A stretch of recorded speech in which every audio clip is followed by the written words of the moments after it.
أعوذ بالله من الشيطان الرجيم. بسم الله الرحمن الرحيم. عما يتساءلون عن النبأ العظيم الذي هم فيه مختلفون كلا سيعلمون ثم كلا سيعلمون ألم نجعل الأرض مهادا والجبال أوتادا وخلقناكم أزواجا وجعلنا نومكم سباتا وجعلنا الليل لباسا وجعلنا النهار معاشا وبنينا فوقكم سبعا شدادا وجعلنا سراجا وهاجا وأنزلنا من المعصرات ماء ثجاجا لنخرج به حبا ونباتا وجنات ألفافا إن يوم الفصل كان ميقاتا يوم ينفخ في الصور فتأتون أفواجا وفتحت السماء فكانت أبوابا وسيرت الجبال فكانت سرابا إن جهنم كانت مرصادا للطاغين مآبا لابثين فيها أحقابا لا يذوقون فيها بردا ولا شرابا إلا حميما وغساقا جزاء وفاقا إنهم كانوا لا يرجون حسابا وكذبوا بآياتنا كذابا وكل شيء أحصيناه كتابا فذوقوا فلن نزيدكم إلا عذابا فذوقوا فلن نزيدكم إلا عذابا صدق الله العظيم. الحمدللہ رب العالمین والصلاة والسلام علی نبیہ الصادق الامین محمد وعلی آلہ وصحبہ اجمعین ومن تبعہم بإحسان الی یوم الدین. اعوذ باللہ من الشیطان الرجیم. بسم اللہ الرحمن الرحیم. السلام علیکم ورحمۃ اللہ وبرکاتہ. پہلے اللہ تعالیٰ کا بے انتہا شکر ادا کرتی ہوں کہ آج اس نے ہمیں اس قابل بنایا کہ ہم اب آخری پارے یعنی سورہ آخری پارے عما یتساءلون کی طرف بڑھ رہے ہیں اور انشاءاللہ سورہ نبا سے ابتدا کریں گے اور آج ہم یہ کوشش کریں گے کہ ہم سورہ الغاشیہ تک کی تفسیر مکمل کر رہے ہیں. اللہ تعالیٰ ہمیں اس کی توفیق عطا فرمائے. بسم اللہ الرحمن الرحیم. سورہ نبا مکیہ. وہ باہم کس چیز کے بارے میں سوال کرتے ہیں؟ اس عظیم خبر کے بارے میں جس میں وہ اختلاف کرتے ہیں. ہرگز نہیں جلد ہی وہ جان لیں گے، پھر ہرگز نہیں جلد ہی وہ جان لیں گے کہ ہم نے زمین کو بچھونا نہیں بنایا اور پہاڑوں کو میخیں نہیں بنایا، اور ہم نے تمہیں جوڑا جوڑا پیدا کیا، اور ہم نے تمہاری نیند کو آرام کا ذریعہ بنایا، اور ہم نے رات کو تمہارے لیے لباس بنایا، اور ہم نے دن کو روزی کمانے کا وقت بنایا، اور ہم نے تمہارے اوپر 7 مضبوط آسمان بنائے، اور ہم نے ایک روشن چراغ بنایا، اور ہم نے بھرے بادلوں سے خوب برسنے والا پانی نازل کیا تاکہ ہم اس کے ذریعے سے اناج اور سبزہ اگائیں اور گھنے باغات۔ بے شک فیصلے کا دن ایک مقررہ وقت ہے، جس دن سور پھونکا جائے گا تو تم گروہ در گروہ چلے آؤ گے، آسمان کھول دیا جائے گا تو اس میں دروازے دروازے ہو جائیں گے، اور پہاڑ چلائے جائیں گے تو وہ ریت کی طرح ہو جائیں گے۔ بے شک دوزخ تاک میں ہے، سرکشوں کا ٹھکانہ ہے، وہ اس میں مدتوں پڑے رہیں گے، وہ اس میں کسی ٹھنڈک کا مزہ چکھیں گے نہ مشروب کا، ہاں مگر کھولتا ہوا پانی اور بہتی پیپ۔ یہ ہے بدلہ پورا۔ انہیں تو حساب کی امید ہی نہ تھی، انہوں نے ہماری آیات کو بے دریغ جھٹلایا، اور ہم نے ہر چیز کو ایک کتاب میں گن رکھا ہے، لہٰذا اب تم اپنے کیے کا مزہ چکھو، ہم تمہارا عذاب بڑھاتے ہی رہیں گے۔ بے شک متقی لوگوں کے لیے کامیابی ہے، باغات اور انگور ہیں، اور نوجوان ہم عمر عورتیں اور چھلکتے ہوئے جام، وہ جنت میں نہ تو بیہودہ باتیں سنیں گے اور نہ جھوٹ، انہیں آپ کے رب کی طرف سے نیک اعمال کا یہ بدلہ ملے گا جو ان کے لیے کافی انعام ہوگا۔ جو آسمانوں و زمین کا اور ان کے درمیان تمام اشیاء کا رب ہے، نہایت مہربان ہے، وہ اس سے بات کرنے کا اختیار نہیں رکھیں گے جس دن جبریل اور سب فرشتے اس کے حضور صف بستہ کھڑے ہوں گے۔ اس سے صرف وہی کلام کر سکے گا جسے رحمان اجازت دے گا، اور وہ درست بات کہے گا۔ یہ دن برحق ہے، چنانچہ جو چاہے اپنے رب کے پاس ٹھکانہ بنا لے۔ بے شک ہم نے تمہیں جلد آنے والے عذاب سے ڈرا دیا ہے۔ اس دن انسان وہ سب کچھ دیکھے گا جو اس کے دونوں ہاتھوں نے آگے بھیجا ہوگا، اور کافر کہے گا کاش میں مٹی ہو جاتا۔ آئیے سورہ نبا کی تشریح کی طرف چلتے ہیں۔ پہلی 3 آیتوں میں سوال کیا گیا ہے۔ جب رسول اللہ صلی اللہ علیہ وسلم کو نبوت عطا کی گئی اور آپ نے توحید، قیامت وغیرہ کا بیان فرمایا تو لوگ پوچھنے لگے کہ یہ قیامت کیا واقعی ممکن ہے؟ تو یہاں پہ اللہ تعالیٰ نے ایک ڈانٹ پلائی ہے کہ یہ اس خبر کے بارے میں بڑی خبر کے بارے میں معلومات کرنا چاہتے ہیں۔ اچھا، ان قریب انہیں معلوم ہو جائے گا کہ جس خبر کے بارے میں یہ نبی انہیں بتا رہا ہے وہ واقع ہوتی ہے یا واقع نہیں ہوتی ہے، یہ پتہ چل جائے گا۔ اس کے بعد نعمتیں بتائی گئی ہیں جو انسان کو اللہ نے عطا کی۔ زمین کو بچھونا بنایا، یعنی زمین پہ تم چلتے پھرتے ہو اور کام کاج کرتے ہو، یہ ڈولتی نہیں ہے، صحیح رہتی ہے، کیونکہ اس میں پہاڑوں کو میخیں بنا دیا، مطلب اس کو کیل کی طرح سے ٹھونک دیا۔ پھر انسان کو جوڑا جوڑا پیدا کیا، یعنی مذکر اور مؤنث۔ پھر اس کے بعد رات کو اللہ تعالیٰ نے سباتن کہا ہے۔ سباتن کے معنی قطع کر دینے کے، کاٹ دینے کے ہیں، یعنی ایک تو بات یہ بھی ہو سکتی ہے کہ رات ساری حرکتوں کو کاٹ دیتی ہے اور انسان سکون سے سو جاتا ہے، اور یہ بھی ہو سکتا ہے کہ تمہارے اعمال کو کاٹ دیتی ہے، اس کے سلسلے ختم کر دیتی ہے۔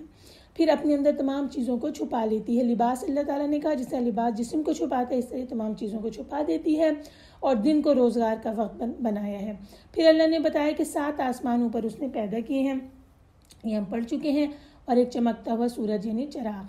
اس کے بعد معصرات کسے کہا گیا ہے؟ بدلیاں، یعنی وہ بادل جو پانی سے بھرے ہوئے آتے ہیں اور اس کے بعد پانی برس جاتا ہے تاکہ اس کے ذریعے سے اناج اگائیں اور گھنے باغ بھی اگائیں۔ اور ان سب نعمتوں کو بتانے کے بعد یہ بتا دیا ان یوم الفصل کان میقاتا، وہ دن جس میں کا وعدہ کیا گیا ہے، اولین اور آخرین سب کے جمع ہونے کا دن، وہ مقرر ہے۔ اس کے بعد بتا دیا کہ سور پھونکا جائے گا، پھر تم فوج در فوج چلے آؤ گے۔ بعض لوگ اس کا مفہوم یہ لیتے ہیں کہ ہر امت اپنے رسول کے ساتھ میدان حشر میں آ جائے گی۔ یہ وہ والا سور ہوگا جب لوگ قبروں سے زندہ اٹھ کے کھڑے ہو جائیں گے، اللہ تعالیٰ آسمان سے پانی نازل فرمائیں گے جس سے انسان کھیتی کی طرح اگائیں گے اور میدان حشر کی طرف چل پڑیں گے، اور پھر اس دن آسمان کھول دیا جائے گا، پہاڑ چلائے جائیں گے۔ اس کے بعد بتایا گیا ان جہنم کان مرصادا، کہ جہنم گھات میں، اس گھات ایسی جگہ کو کہتے ہیں جہاں چھپ کر دشمن کا انتظار کیا جاتا ہے تاکہ فوراً اس پر حملہ کر دیا جائے۔ تو اب یہ اللہ تعالیٰ نے جہنم کے لیے کہا ہے کہ وہ انتظار میں بیٹھی ہوئی ہے، یا جہنم کے جو داروغے ہیں وہ انتظار میں بیٹھے ہوئے ہیں کہ کب وہ اس کے اندر آنے والے لوگ آئیں اور وہ انہیں سمیٹ لے۔ سرکش لوگوں کا وہی ٹھکانہ ہے۔ اس میں وہ مدتوں پڑے رہیں گے، لابثین فیہا احقابا، احقاب کہتے ہیں زمانہ، ابد، ہمیشگی، فار ایور۔ یہ سزا کافروں اور مشرکوں کے لیے ہے۔ اس کے بعد انہیں گرم پانی اور پیپ پلایا جائے گا، ان کی اعمال کا بدلہ دیا جائے گا. اور کن اعمال کا بدلہ دیا جائے گا؟ وَكَذَّبُوا بِآيَاتِنَا كِذَّابًا. ایک تو وہ آیات کا انکار کرتے تھے اور انہیں یوم قیامت کے آنے کی کوئی توقع ہی نہیں تھی. اور جب کہ اللہ تعالیٰ نے ایک چیز کو گن رکھا تھا، یعنی لکھ رکھا تھا. مجرموں کے تذکرے کے بعد اہل سعادت کا تذکرہ آیا، نعمتوں کا بیان آیا جس سے کہ وہ جنت میں بہرور ہوں گے. سورت میں جو نعمتیں ان کی بتائی گئی ہیں وہ باغات اور انگور. پھر اس کے بعد ہم عمر نوجوان لڑکیاں. قواعب قاعبہ کی جمع ہے اور اس کا مطلب ہوتا ہے ابھرا ہوا، یعنی ان کے جو بریسٹس ہوں گے وہ ابھرے ہوئے ہوں گے، اور اس کا مطلب ہے کہ یہ ان کے نوجوان ہونے کی علامت ہے، ان کے حسن و جمال کا ایک مظہر ہے. پھر وَكَأْسًا دِهَاقًا، اور ان کے چھلکتے ہوئے جام، یعنی بھرے ہوئے جام انہیں ملیں گے، صاف شفاف. کاس اس ایسے جام کو کہتے ہیں، پینے کی ایسی چیز کو کہتے ہیں جو کہ پوری بھری ہوئی ہو. اور پھر ایک نعمت یہ ہے کہ وہاں نہ تو وہ بیہودہ بات سنیں گے اور نہ جھوٹی کلام، کوئی بے فائدہ بیہودہ بات نہیں سنیں گے، نہ ایک دوسرے سے جھوٹ بولیں گے. اور یہ ان نیک اعمال کا بدلہ جسے وہ کرتے رہے. اس کے بعد اس دن کیا صورت ہوگی اللہ نے بتائی. روح اور فرشتے سب باندھے کھڑے ہوں گے، نہ تو کوئی کلام کر سکے گا مگر جسے رحمان اجازت دے. یہاں پر جو روح ہے اس سے مراد جبرائیل علیہ السلام ہے. روح یعنی جبرائیل اور دیگر فرشتے سب صفے باندھے کھڑے ہوں گے اور کلام کی اجازت نہیں ہوگی. یہاں یہ بات آئی کہ اللہ تعالیٰ ان فرشتوں کو بھی اور اپنے ان پیغمبروں کو بھی جنہیں وہ اجازت عطا فرمائے گا وہ وہی بات کہہ سکیں گے جب اللہ اجازت دے، اور بات وہی کہیں گے جو کہ بالکل سچ اور حق ہوگی. اور جن کے لیے اللہ تعالیٰ کا اذن نہیں ہوگا وہ وہاں کوئی کلام کر ہی نہیں سکیں گے، اپنا منہ کھول ہی نہیں سکیں گے. پھر اس دن ہر عمل لے کر آنے والا شخص اپنا عمل اور اس کا بدلہ دیکھ ہی لے گا، یعنی اچھا یا برا. جو عمل بھی اس نے دنیا میں کیا وہ اللہ کے ہاں پہنچ گیا. قیامت والے دن وہ اس کے سامنے عمل آ جائے گا اور وہ اس کا مشاہدہ کر لے گا. اس دن ہر انسان اپنی ہاتھوں کی کمائی کو دیکھ لے گا. اور اس دن کافر کہے گا یا لیتنی کنت ترابا. اب یہ دیکھیں کافر اسی دن اس بات کو پسند کرے گا کہ وہ دنیا کی زندگی میں مٹی ہوتا، یعنی وہ پیدا ہوتا ہی نہیں، وجود میں ہی نہیں آیا ہوا ہوتا، تاکہ وہ ان اعمال کے بدلے کو نہ دیکھ پاتا جو لکھنے والے معزز نے کو کہا فرشتوں کے ہاتھوں کے لکھے ہوئے ہیں. دوسرا قول اس کے بارے میں یہ بھی ہے کافر یہ دیکھے گا کہ جانوروں کے بھی فیصلے ہو رہے ہیں. ہر بے سینگ والی بکری سینگ والی بکری سے بدلہ دلوائی جائے گی اور اس فیصلے کے ہونے کے بعد اللہ تعالیٰ ان کو مٹی بنا دیں گے. اس وقت کافر یہ خواہش کرے گا یا لیتنی کنت ترابا، ایک کاش یہ مٹی ہوتا، یعنی میں بھی ایک حیوان کی طرح ہوتا اور میں مٹی میں لوٹ جاتا. یہ حسرت کی بنا پہ وہ کرے گا. اللہ تعالیٰ ہمیں ہر برے عمل سے محفوظ رکھے، آمین. آئیے سورہ نازعات کا ترجمہ سنتے ہیں. بسم اللہ الرحمن الرحیم. قسم ہے ڈوب کر روح نکالنے والے فرشتوں کی اور آسانی سے روح نکالنے والوں کی اور تیزی سے تیرنے والوں کی، پھر دوڑ کر آگے بڑھنے والوں کی، پھر کام کی تدبیر کرنے والوں کی. جس دن کانپنے والی کانپے گی، اس کے پیچھے آئے گی پیچھے آنے والی. اس دن کئی دل دھڑکتے ہوں گے، ان کی آنکھیں جھکی ہوں گی. وہ کافر کہتے ہیں کیا ہم یقیناً پہلی حالت میں لوٹائے جائیں گے؟ کیا جب ہم گلی سڑی ہڈیاں ہو جائیں گے؟ کہتے ہیں کہ اس وقت لوٹنا تو خسارے والا ہے. چنانچہ وہ قیامت تو صرف ایک خوفناک ڈانٹ ہوگی. تب لوگ ایک دم کھلے میدان میں جمع ہوں گے. یقیناً آپ کے پاس موسیٰ کی بات آ چکی ہے جب اس کے رب نے مقدس وادی طوا میں اسے پکارا تھا کہ فرعون کی طرف جاؤ، بے شک اس نے سرکشی کی ہے. پھر اسے کہو کیا تو پاک ہونا چاہتا ہے اور میں تیرے رب کی طرف تیری رہنمائی کروں کہ تو ڈر جائے. چنانچہ اس نے یعنی موسیٰ نے اسے بڑی نشانی دکھائی تو اس نے اسے جھٹلایا اور نافرمانی کی. پھر وہ پلٹا فساد کی کوشش کرتا ہوا. پھر سب کو جمع کر کے اعلان کیا تو کہا میں تمہارا سب سے بڑا رب ہوں. تب اللہ نے اسے پکڑ لیا آخرت اور دنیا کے عذاب میں. بے شک اس کے لیے عبرت ہے جو ڈرتا ہے. کیا تمہاری دوبارہ پیدائش زیادہ مشکل ہے یا آسمان کی جسے اسی نے بنایا ہے؟ اس نے آسمان کی چھت بلند کی، پھر اسے ٹھیک ٹھاک کیا اور اس کی رات کو تاریک اور اس کے دن کو روشن بنایا اور اس کے بعد زمین کو بچھایا. اس میں سے اس کا پانی اور اس کا چارہ نکالا اور پہاڑوں کو مضبوط گاڑ دیا. یہ سب تمہارے اور تمہارے جانوروں کے فائدے کے لیے ہے.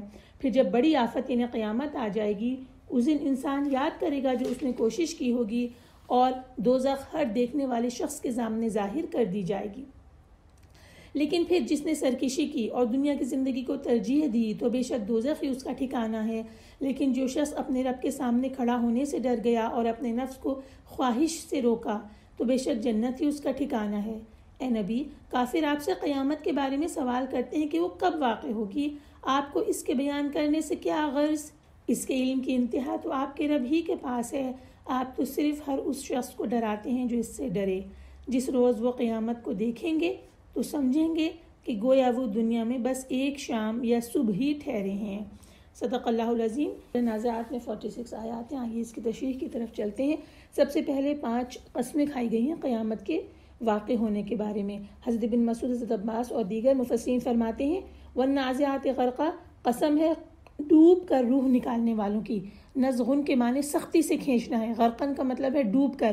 یہ جان نکالنے والے فرشتوں کی صفت ہے اور یہ کافروں کی جان اسی طرح نکالتے ہیں۔ والناشطات نشطا، اور آسانی سے روح نکالنے والوں کی، اس کے بارے میں کہتے ہیں کہ یہ نشتن کے معنی گرہ کو کھول دینا۔ مومن کی جان فرشتے اتنی آسانی کے ساتھ نکالتے ہیں جیسے کسی چیز کی گرہ کھول دی جائے۔ والسابحات سبحا، تیزی سے تیرنے والوں کی، اس کے بارے میں بھی یہ کہا گیا کہ فرشتے روح نکالنے کے لیے انسان کے بدن میں اس طرح تیرتے پھرتے ہیں جیسے کوئی غوطہ خور سمندر سے موتی نکالنے کے لیے تیرتا ہے۔ یا مطلب یہ ہے کہ نہایت تیزی سے اللہ کا حکم لے کر آسمان سے اترتے ہیں اور زمین میں اس حکم کو نافذ کرنے کے لیے تیرتے پھرتے ہیں۔ والسابقات سبقا، پھر دوڑ کر آگے بڑھنے والوں کی قسم، اور یہ فرشتے اللہ کی وحی انبیاء تک لانے کے لیے دوڑ کے پہنچتے ہیں یا مومنوں کی روحیں جنت کی طرف لے جانے میں تیزی سے کام لیتے ہیں۔ فالمدبرات امرا، پھر کام کی تدبیر کرنے والوں کی قسم، یعنی اللہ تعالیٰ جو کام بھی ان فرشتوں کے سپرد کرتا ہے وہ اس کی تدبیر کرتے ہیں، اور اصل میں مدبر تو اللہ تعالیٰ ہی ہیں، اللہ ہی تدبیر کرتے ہیں، لیکن اللہ تعالیٰ نے فرشتوں کو جو حکم دیا ہو اسے وہ پورا کرتے ہیں۔ اور یہ تمام 5 جو قسمیں آئیں یہ فرشتے ہی اس سے مراد ہیں۔ اور کس بات پہ قسم کھائی گئی؟ یوم ترجف الراجفہ، جس دن کانپنے والی کانپے گی۔ لکھا ہے کہ یہ نفخہ اولا، جب سب سے پہلا نفخ ہوگا اس دن ساری زمین، ساری کائنات کانپ اٹھے گی اور لرز اٹھے گی اور ہر چیز فنا ہو جائے گی۔ اور پھر اگلی آیت میں آیا تتبعها الرادفہ، اس کے پیچھے ایک اور آئے گی، یعنی یہ نفخہ دوسرا والا ہوگا جس سے سب لوگ زندہ ہو کر قبروں سے نکل آئیں گے اور حشر کی طرف چل پڑیں گے۔ اس دن عالم کیا ہوگا؟ نگاہیں جھکی ہوئی ہوں گی، یعنی دہشت زدہ لوگوں کی طرح مجرموں کی نگاہیں جھکی ہوئی ہوں گی، اور اس وجہ سے کہ یہ جب دنیا میں تھے تو اس بات کے اوپر یقین ہی نہیں رکھتے تھے، کہتے تھے کہ کیا ہم پہلی کسی حالت کی طرف لوٹائے جائیں گے۔ حافرہ پہلی حالت کو کہتے ہیں، اور یہ منکرین کا قول ہوگا کہ ہم دوبارہ کیا اٹھائے جائیں گے، اور پھر حیرت سے کہتے تھے کہ اس وقت جب کر ہم مر کر بوسیدہ ہو جائیں گے تو کیا ہم پھر اٹھائے جائیں گے؟ اگر ہم اٹھائے گئے تو پھر یہ اٹھایا جانا تو بہت ہی نقصان دہ ہوگا۔ یہ تنزیہ کہتے تھے رسول اللہ صلی اللہ علیہ وسلم کے پاس آ کر کہ جو کچھ محمد کہتا ہے اگر یہ بات صحیح ہے تو پھر تو یہ دوبارہ کی زندگی ہمارے لیے بڑی ہی نقصان دہ ہوگی۔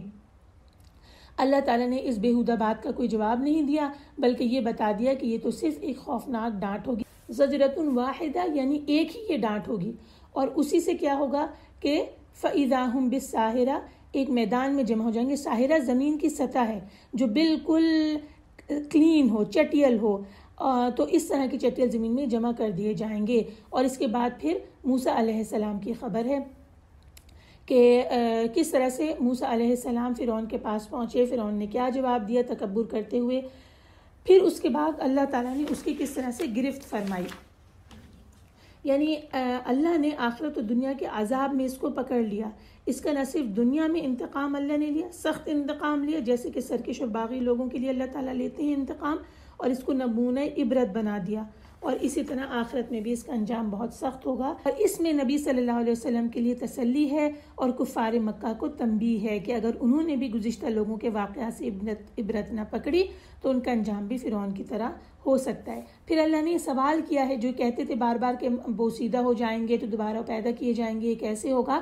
تو کہا کیا تمہارا پیدا کرنا زیادہ دشوار ہے یا آسمانوں کا؟ کہ جو اللہ اتنے بڑے آسمانوں اور ان کے عجائبات کو پیدا کر سکتا ہے، اس کے لیے دوبارہ تمہیں پیدا کرنا کون سا مشکل کام ہے؟ پھر اللہ نے بتایا کہ یہ آسمان اس نے کیسے پیدا کیے. رفع سمکہا فسواہا، سمکن کے معنی چھت کے ہیں، ٹھیک ٹھاک کرنے کا مطلب بھی ہے اسے ایسی شکل و صورت میں ڈھالنا جس میں کہ کوئی کجی نہ ہو، کوئی خلل نہ ہو. ایسا اللہ نے آسمان کو اوپر بنا دیا ہے. پھر اس کی رات کو تاریک بنایا اور اس کے دن کو نکالا، اور اس کے بعد زمین کو ہموار بچھا دیا. یہ سب ہم پیچھے پڑھ چکے ہیں. اس کے بعد زمین سے پانی اور چارہ نکالا اور اس میں پہاڑوں کو مضبوط گاڑ دیا، اور یہ سب کچھ اس لیے کہ تمہیں اور تمہارے جانوروں کے فائدے کا سامان اس کے اندر آ جائے، اس زمین میں آئے.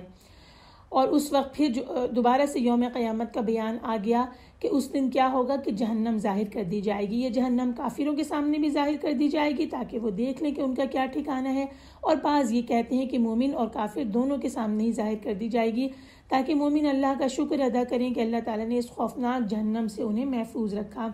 اس کے بعد آخر میں یہ بات جو بار بار کہتے تھے کہ اگر آپ اس قیامت کی باتیں کرتے ہیں تو بتائیے یہ کب آئے گی، بتائیے یہ کب آئے گی. اللہ نے اپنے نبی کو بتا دیا کہ آپ سے اس بات سے آپ کا کیا تعلق ہے کہ یہ کب آئے گی. یعنی آپ کو جب اس کے بارے میں کوئی علم ہی نہیں ہے، اس لیے آپ اس کا بیان کیسے کر سکتے ہیں. اس کا یقینی علم تو صرف اللہ تعالیٰ کے پاس ہے، اور آپ کا جو کام ہے وہ صرف یہ ہے کہ انذار یعنی ڈرانا، نہ کہ غیب کی خبریں دینا جن میں قیامت کا علم بھی ہے جو اللہ نے کسی کو بھی نہیں دیا ہے. تو رسول اللہ صلی اللہ علیہ وسلم کا کام کیا ہے کہ وہ ڈرا دیں گے، تبلیغ کر دیں گے. اب اس ڈرانے سے اور اس تبلیغ سے اصل فائدہ وہی اٹھائیں گے جن کے دل میں اللہ کا خوف ہوگا، اور جو لوگ نہیں اٹھائیں گے وہ اپنے انجام کو دیکھ لیں گے. رسول اللہ صلی اللہ علیہ وسلم کے پاس جب حضرت جبرائیل آئے تھے اور سوالات کیے تھے اور قیامت کے بارے میں سوال کیا تھا تو رسول اللہ صلی اللہ علیہ وسلم نے یہی جواب دیا تھا، مل مسئول عنہا بأعلم من السائل. ترجمہ یہ ہے کہ اس کے بارے میں مسئول کو سائل سے زیادہ علم نہیں ہے. ترجمہ یہاں ختم ہوا. تو یعنی کہ اللہ تعالیٰ نے نبی پاک صلی اللہ علیہ وسلم کو قیامت کے بارے میں کہ کب آئے گی کوئی علم نہیں دیا. نبی پاک صلی اللہ علیہ وسلم کی مبعوث کرنے کا مقصد یہ تھا کہ لوگوں کو اللہ کے عذاب اور اس کی گرفت سے ڈرا دیں، اور جو شخص اللہ کے سامنے کھڑے ہونے سے اور اس کی وعید سے ڈر جائے اور آپ صلی اللہ علیہ وسلم کی پیروی اختیار کر لے تو کامیاب ہوگا، اور جو ان کی مخالفت کرے گا وہی خسارے میں پڑے گا. پھر جب اس دن وہ پہنچیں گے اور قیامت کو دیکھ لیں گے تو کیا کہیں گے. حضرت ابن عباس بیان کرتے ہیں کہ یہاں پر ظہر سے غروب آفتاب تک کا وقت عشیتاً کہا گیا، اور جب سورج طلوع ہوتا ہے اس سے لے کر عین دوپہر تک کا وقت ضحیٰ کہا گیا. تو وہ کیا کہیں گے جب وہ اسے دیکھیں گے تو اس وقت کہیں گے کأنہم یوم ترونہا لم یلبثوا الا عشیۃ او ضحاہا. جس روز یہ اسے دیکھ لیں گے تو ایسا معلوم ہوگا کہ صرف دن کا آخری حصہ یا اول حصہ دنیا میں رہے ہیں. یہ ان کا خیال ہوگا کہ جب مشاہدہ کر لیں گے تو ساری دنیا میں گزارا ہوا وقت صرف ایک صبح کو تھوڑا سا وقت، ایک شام کے تھوڑے سے وقت کے برابر انہیں محسوس ہوگا. سورہ نازعات کی تفسیر مکمل ہو گئی، وللہ الحمد. اب آئیے سورہ عبسہ کی طرف چلتے ہیں. سورہ عبسہ کے شان نزول کے بارے میں پڑھتے ہیں. نبی پاک صلی اللہ علیہ وسلم کو ابن مکتوم سے ترش روئی پر تنبیہ کی گئی. آئیے اس واقعے کو پہلے دیکھ لیتے ہیں پھر سورت کی طرف جائیں گے. کئی ایک مفسرین نے ذکر کیا ہے کہ رسول اللہ صلی اللہ علیہ وسلم ایک دن کسی قریشی سردار سے مخاطب تھے. آپ صلی اللہ علیہ وسلم کی خواہش تھی کہ وہ مسلمان ہو جائے. اس سے آپ گفتگو فرما رہے تھے کہ ابن مکتوم رضی اللہ عنہ آ گئے. یہ شروع اسلام میں ہی مسلمان ہو چکے تھے. انہوں نے رسول اللہ صلی اللہ علیہ وسلم سے کچھ پوچھنا چاہا اور اپنے سوال پر اصرار کیا، لیکن نبی صلی اللہ علیہ وسلم چاہتے تھے کہ کاش یہ کچھ دیر خاموش رہیں تاکہ آپ اس شخص سے مخاطب ہو سکیں. رسول اللہ صلی اللہ علیہ وسلم کی خواہش یہ تھی کہ یہ شخص مسلمان ہو جائے، اور پھر رسول اللہ صلی اللہ علیہ وسلم کے چہرے پر جو ناگواری آئی اور انہوں نے ابن مکتوم سے کچھ بے توجہی برتی، لہٰذا تنبیہ کے طور پہ اللہ تعالیٰ نے ان آیات کو نازل کیا. اس صورت میں 42 آیات ہیں. آئیے اس کا ترجمہ سنتے ہیں. بسم اللہ الرحمن الرحیم. اس نے ماتھے پر شکن ڈالے اور منہ پھیر لیا، اس لیے کہ اس کے پاس ایک نابینا آیا، اور اے نبی آپ کو کیا خبر، شاید کہ وہ پاکیزگی حاصل کرتا یا نصیحت سنتا تو اسے نصیحت نفع دیتی. لیکن جو شخص پرواہ نہیں کرتا ہے تو آپ اس کی فکر میں ہیں، حالانکہ اگر وہ نہیں سنورتا تو آپ پر کوئی گناہ نہیں. اور جو شخص آپ کے پاس دوڑتا ہوا آیا اور وہ ڈرتا بھی ہے تو آپ اس سے بے رخی برتتے ہیں. ہرگز نہیں، بے شک یہ صحیفہ تو ایک نصیحت ہے، چنانچہ جو چاہے اسے یاد کرے. وہ قابل احترام صحیفوں میں محفوظ ہے جو بلند و بالا اور پاکیزہ ہیں، ایسے لکھنے والوں کے ہاتھوں میں ہیں جو معزز اور نیکوکار ہیں۔ ہلاک کیا جائے انسان، کس قدر ناشکرا ہے۔ اللہ نے اسے کس چیز سے پیدا کیا؟ ایک حقیر نطفے سے اسے پیدا کیا، پھر اس کا اس نے اندازہ لگایا، پھر اس کے لیے راہ آسان کر دی، پھر اسے موت دی اور قبر میں پہنچایا، پھر وہ جب چاہے اسے دوبارہ زندہ کرے گا۔ ہرگز نہیں، اس نے اب تک اللہ کے حکم کی بجا آوری نہیں کی۔ چنانچہ انسان کو چاہیے کہ اپنے کھانے کی طرف دیکھے۔ بے شک ہم نے خوب میں برسایا، پھر ہم نے زمین کو اچھی طرح پھاڑا، پھر ہم نے اس میں سے اناج اگایا اور انگور اور سبزیاں اور زیتون اور کھجور اور گھنے باغات اور میوے اور چارہ، تمہارے اور تمہارے جانوروں کے لیے سامان زندگی۔ پھر جب کان بہرے کر دینے والی سخت آواز آئے گی، اس دن آدمی اپنے بھائی سے بھاگے گا اور اپنی ماں اور اپنے باپ سے اور اپنی بیوی اور اپنے بیٹوں سے بھی۔ ان میں سے ہر شخص کا اس دن ایسا حال ہوگا جو اسے دوسروں سے بے پرواہ کر دے گا۔ اس دن کئی چہرے چمکتی ہوں گے، ہنستے مسکراتے حشاش بشاش، اور کئی چہروں پر اس دن خاک اڑ رہی ہوگی، ان پر سیاہی چھائی ہوگی۔ یہی لوگ ہیں کافر فاجر۔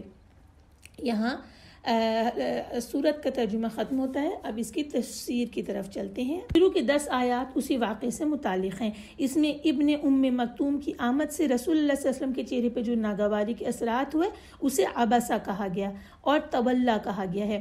تولا یعنی بے توجہی۔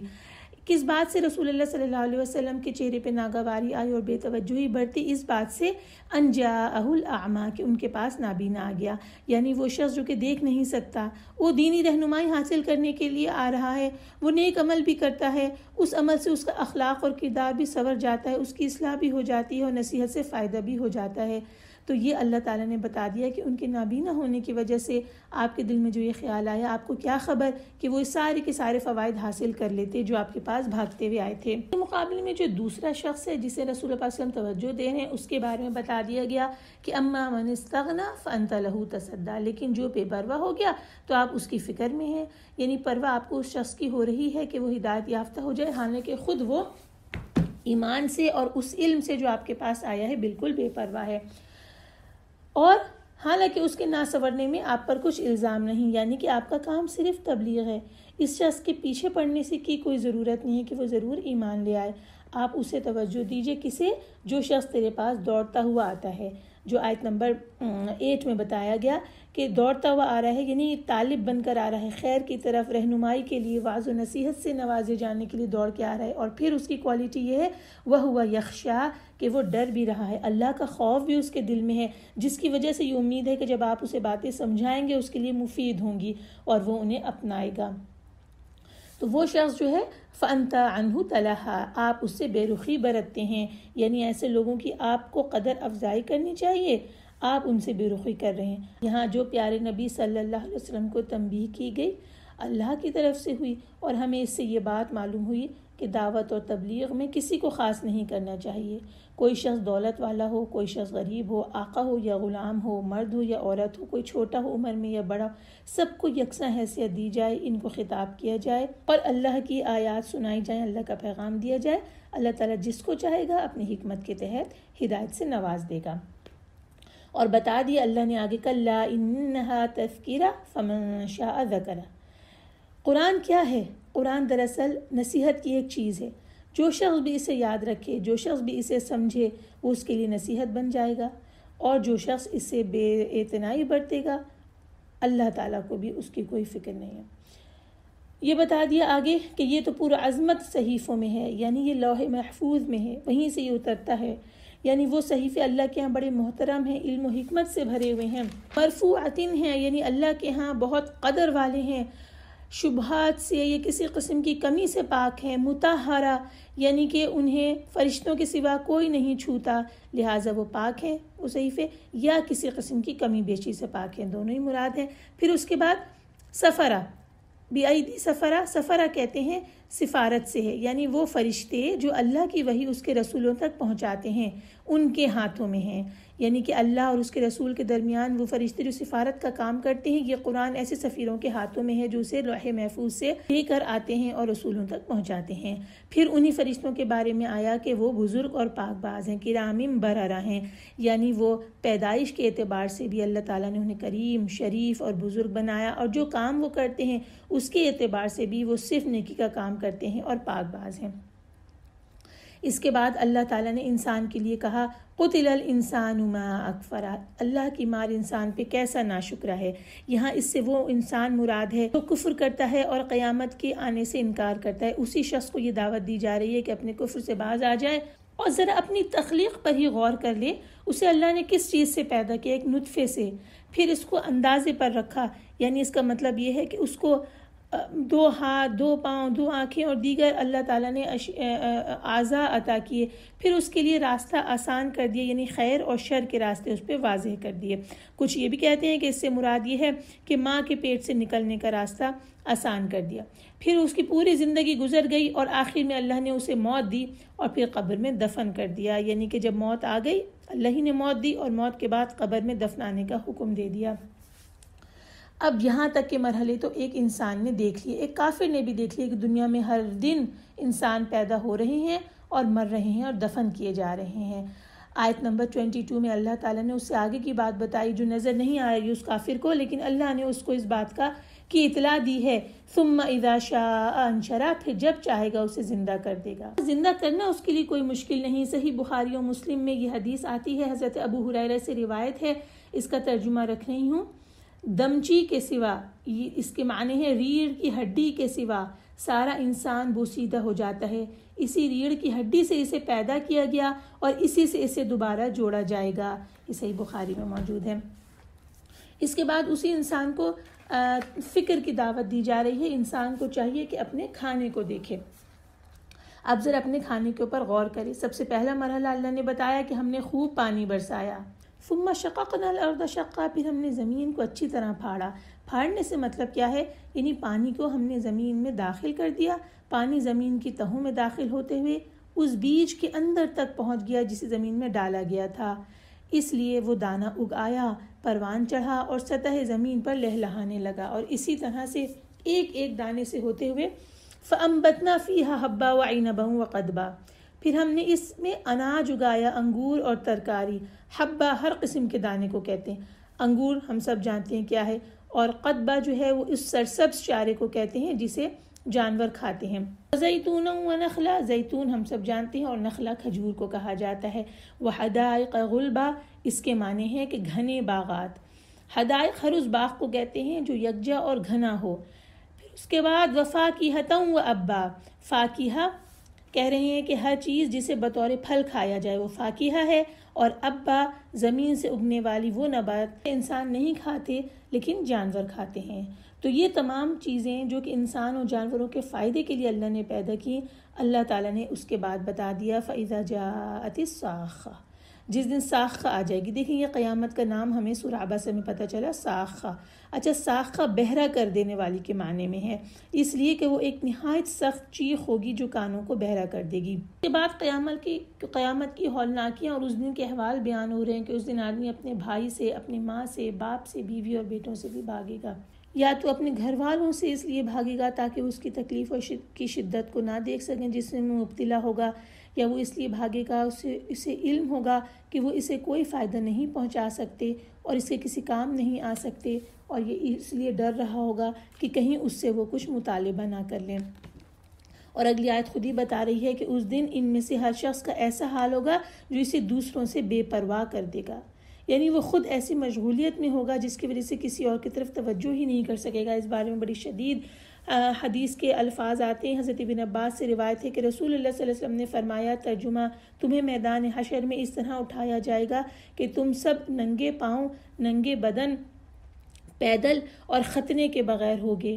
تو آپ کی زوجہ مطہرہ نے عرض کیا کہ کیا ہم میں سے ایک دوسرے کے سطر کو دیکھ لے گا؟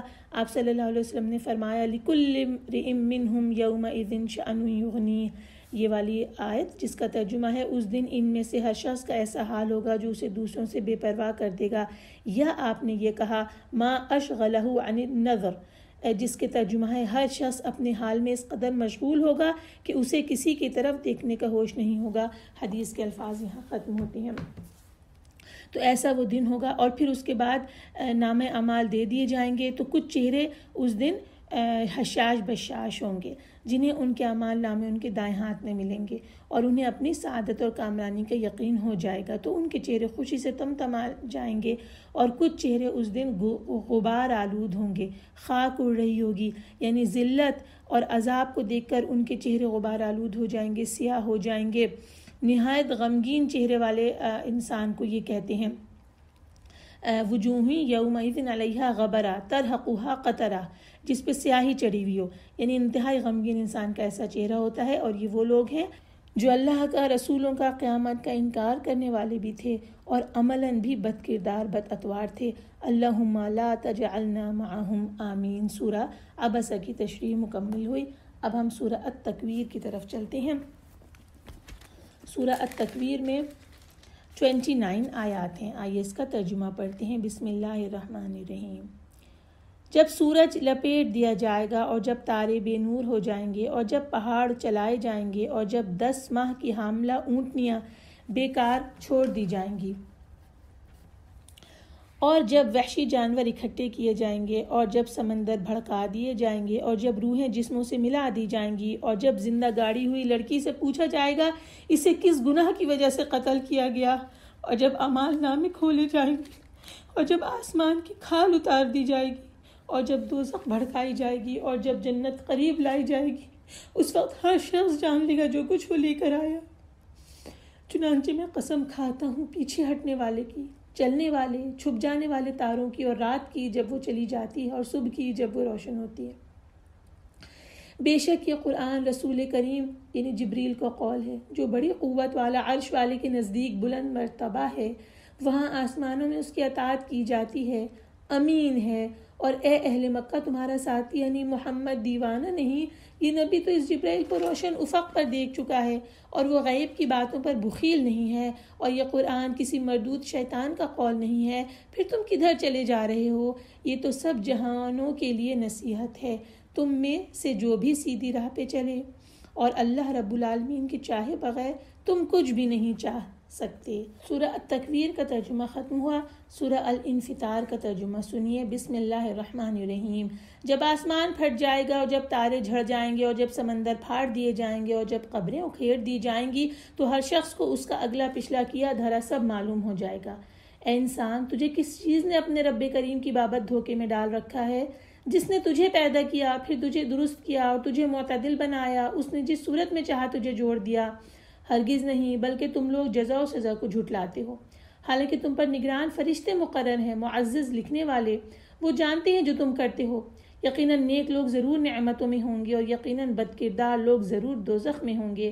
وہ روز جزا کو اس میں داخل ہوں گے، اور وہ اس سے غائب دور نہ ہو سکیں گے۔ اور آپ کو کیا خبر کہ روز جزا کیا ہے؟ پھر آپ کو کیا خبر کہ روز جزا کیا ہے؟ اس دن کوئی شخص کسی کے لیے کچھ بھی اختیار نہ رکھے گا، اور اس دن حکم صرف اللہ کا ہوگا۔ سورہ الانفطار میں 19 آیات تھیں۔ آئیے اب تکویر اور انفطار کی تشریح کی طرف چلتے ہیں۔ سورہ انفطار، سورہ تکویر اور سورہ انشقاق کے بارے میں ایک حدیث پڑھتے ہیں۔ امام احمد نے حضرت ابن عمر سے روایت کیا کہ رسول اللہ صلی اللہ علیہ وسلم نے فرمایا، ترجمہ: جس شخص کو یہ پسند ہو کہ وہ قیامت کے دن کو اس طرح دیکھے گویا آنکھ سے دیکھ رہا ہو، تو وہ سورہ اذا الشمس کوورت، اذا السماء انفطرت، اذا السماء انشقت پڑھے۔ امام ترمذی نے سے روایت کیا ہے۔ سورہ التکویر کا خلاصہ یہ ہے کہ پہلی 6 آیتوں میں قیامت کے پہلے مرحلے کا ذکر ہے، جب سورج بے نور ہو جائے گا، ستارے بکھر جائیں گے، پہاڑ زمین سے اکھڑ کے اڑنے لگیں گے، اور لوگوں کو اپنی عزیز ترین چیزوں کا ہوش نہیں ہوگا، جنگلوں کے جانور بدحواس ہو کے اکٹھے ہو جائیں گے، سمندر بھڑک اٹھیں گے۔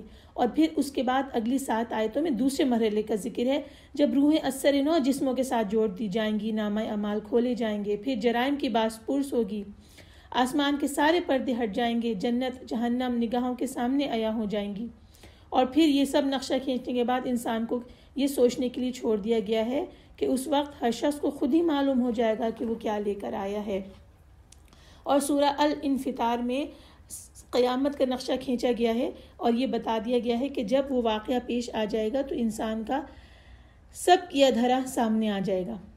پھر انسان کو اس بات کا احساس دلایا گیا ہے کہ جس رب نے تجھ کو وجود بخشا ہے اس کرم کرنے والے رب سے بھاگ کر کہاں جا رہا ہے۔ اور پھر یہ بتا دیا گیا ہے کہ انسان کی ایک ایک بات نوٹ ہو رہی ہے اور پورا نامہ اعمال تیار کیا جا رہا ہے، اور جو تیار کر رہے ہیں وہ نہایت معتبر کاتب ہیں۔ آئیے اب سورہ تکویر کی آیات کی طرف چلتے ہیں۔ سب سے پہلے قیامت کے احوال بیان ہوئے کہ جب سورج لپیٹ دیا جائے گا، یعنی اس کی روشنی ختم کر دی جائے گی۔ ایک جگہ یہ آتا ہے کہ قیامت والے دن چاند اور سورج لپیٹ دیے جائیں گے، اور جب ستارے بے نور ہو جائیں گے، ان کا وجود ہی نہیں رہے گا، اور پہاڑ چلائے جائیں گے، یعنی زمین سے اکھیڑ کر ہواؤں میں چلا دیا جائے گا، وہ دھنی ہوئی روئی کی طرح اڑیں گے۔ اور اس کے بعد جب 10 ماہ کی حاملہ اونٹنیاں چھوڑ دی جائیں گی، اشارن عشرا کی جمع ہے، یہ پریگننٹ اونٹنیاں ہیں۔ جب اونٹنی کا حمل 10 مہینے کا ہو جاتا تو عربوں میں یہ بہت نفیس اور قیمتی سمجھی جاتی تھی۔ قیامت کی ہولناکی ایسی ہوگی کہ کسی کے پاس اس قسم کی قیمتی اونٹنی بھی ہوگی تو اس کی پرواہ نہیں کرے گا اور اسے چھوڑ دے گا۔ اور جب وحشی جانور اکٹھے کیے جائیں گے، یہ بھی قیامت والے دن ہوگا، اور سمندر بھڑک اٹھے گا، یعنی اللہ کے حکم سے اس میں آگ لگ جائے گی۔ یہ تمام قیامت کے احوال آئے ہیں، اور جب جانیں جسموں سے ملا دی جائیں گی۔ اس کے بارے میں مفسرین کے درمیان اختلاف ہے۔ یہاں لکھا ہے کہ اس سے مراد یہ ہے کہ ہم جنس لوگ ایک دوسرے کے ساتھ مل جائیں گے، جو جیسا عمل کرنے والا تھا وہ ان کے ساتھ ملا دیا جائے گا۔ ایک جیسے عمل کرنے والے لوگوں یعنی مومنوں کو مومنوں کے ساتھ اور کافروں کو کافروں کے ساتھ، اس طرح۔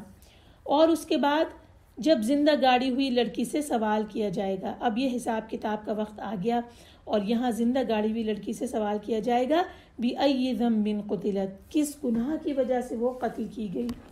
یہاں لکھا ہے کہ الموعودہ سے مراد وہ بچیاں ہیں جنہیں زمانے جاہلیت کے لوگوں نے لڑکیوں سے نفرت کی وجہ سے زندہ ہی زمین میں دفن کر دیا تھا۔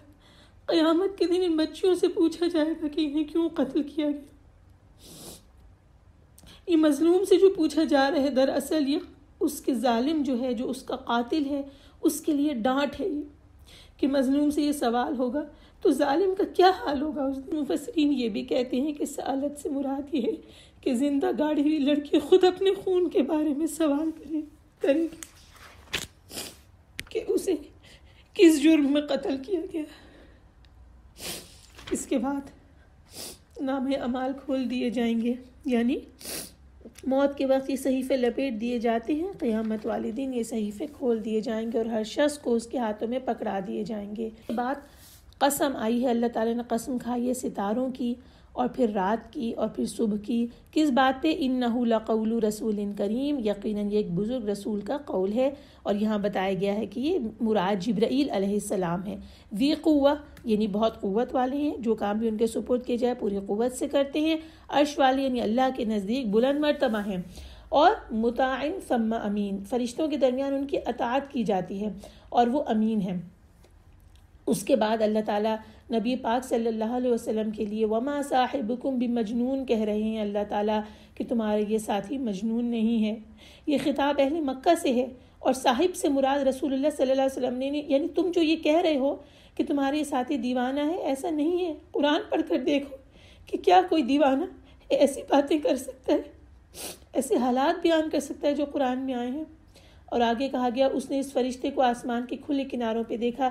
یہ پہلے بھی گزر چکا ہے کہ رسول اللہ صلی اللہ علیہ وسلم نے جب حضرت جبرائیل کو 2 مرتبہ ان کی اصلی حالت میں دیکھا، یہ نبوت کی ابتدا کا واقعہ ہے۔ اور پھر رسول پاک صلی اللہ علیہ وسلم کے بارے میں آیا کہ یہ غیب کی باتوں کو بتلانے میں بخیل نہیں ہے۔ یہاں یہ وضاحت کی جا رہی ہے کہ آپ کو جن باتوں کی اطلاع دی جاتی ہے ان میں سے کوئی بات بھی آپ اپنے پاس نہیں رکھتے، بلکہ رسالت کا جو فریضہ ہے اس کی ذمہ داریاں جو ہیں ان کا احساس کرتے ہوئے ہر حکم پہنچاتے ہیں۔ اور یہ کسی شیطان مردود کا بھی کلام نہیں ہے۔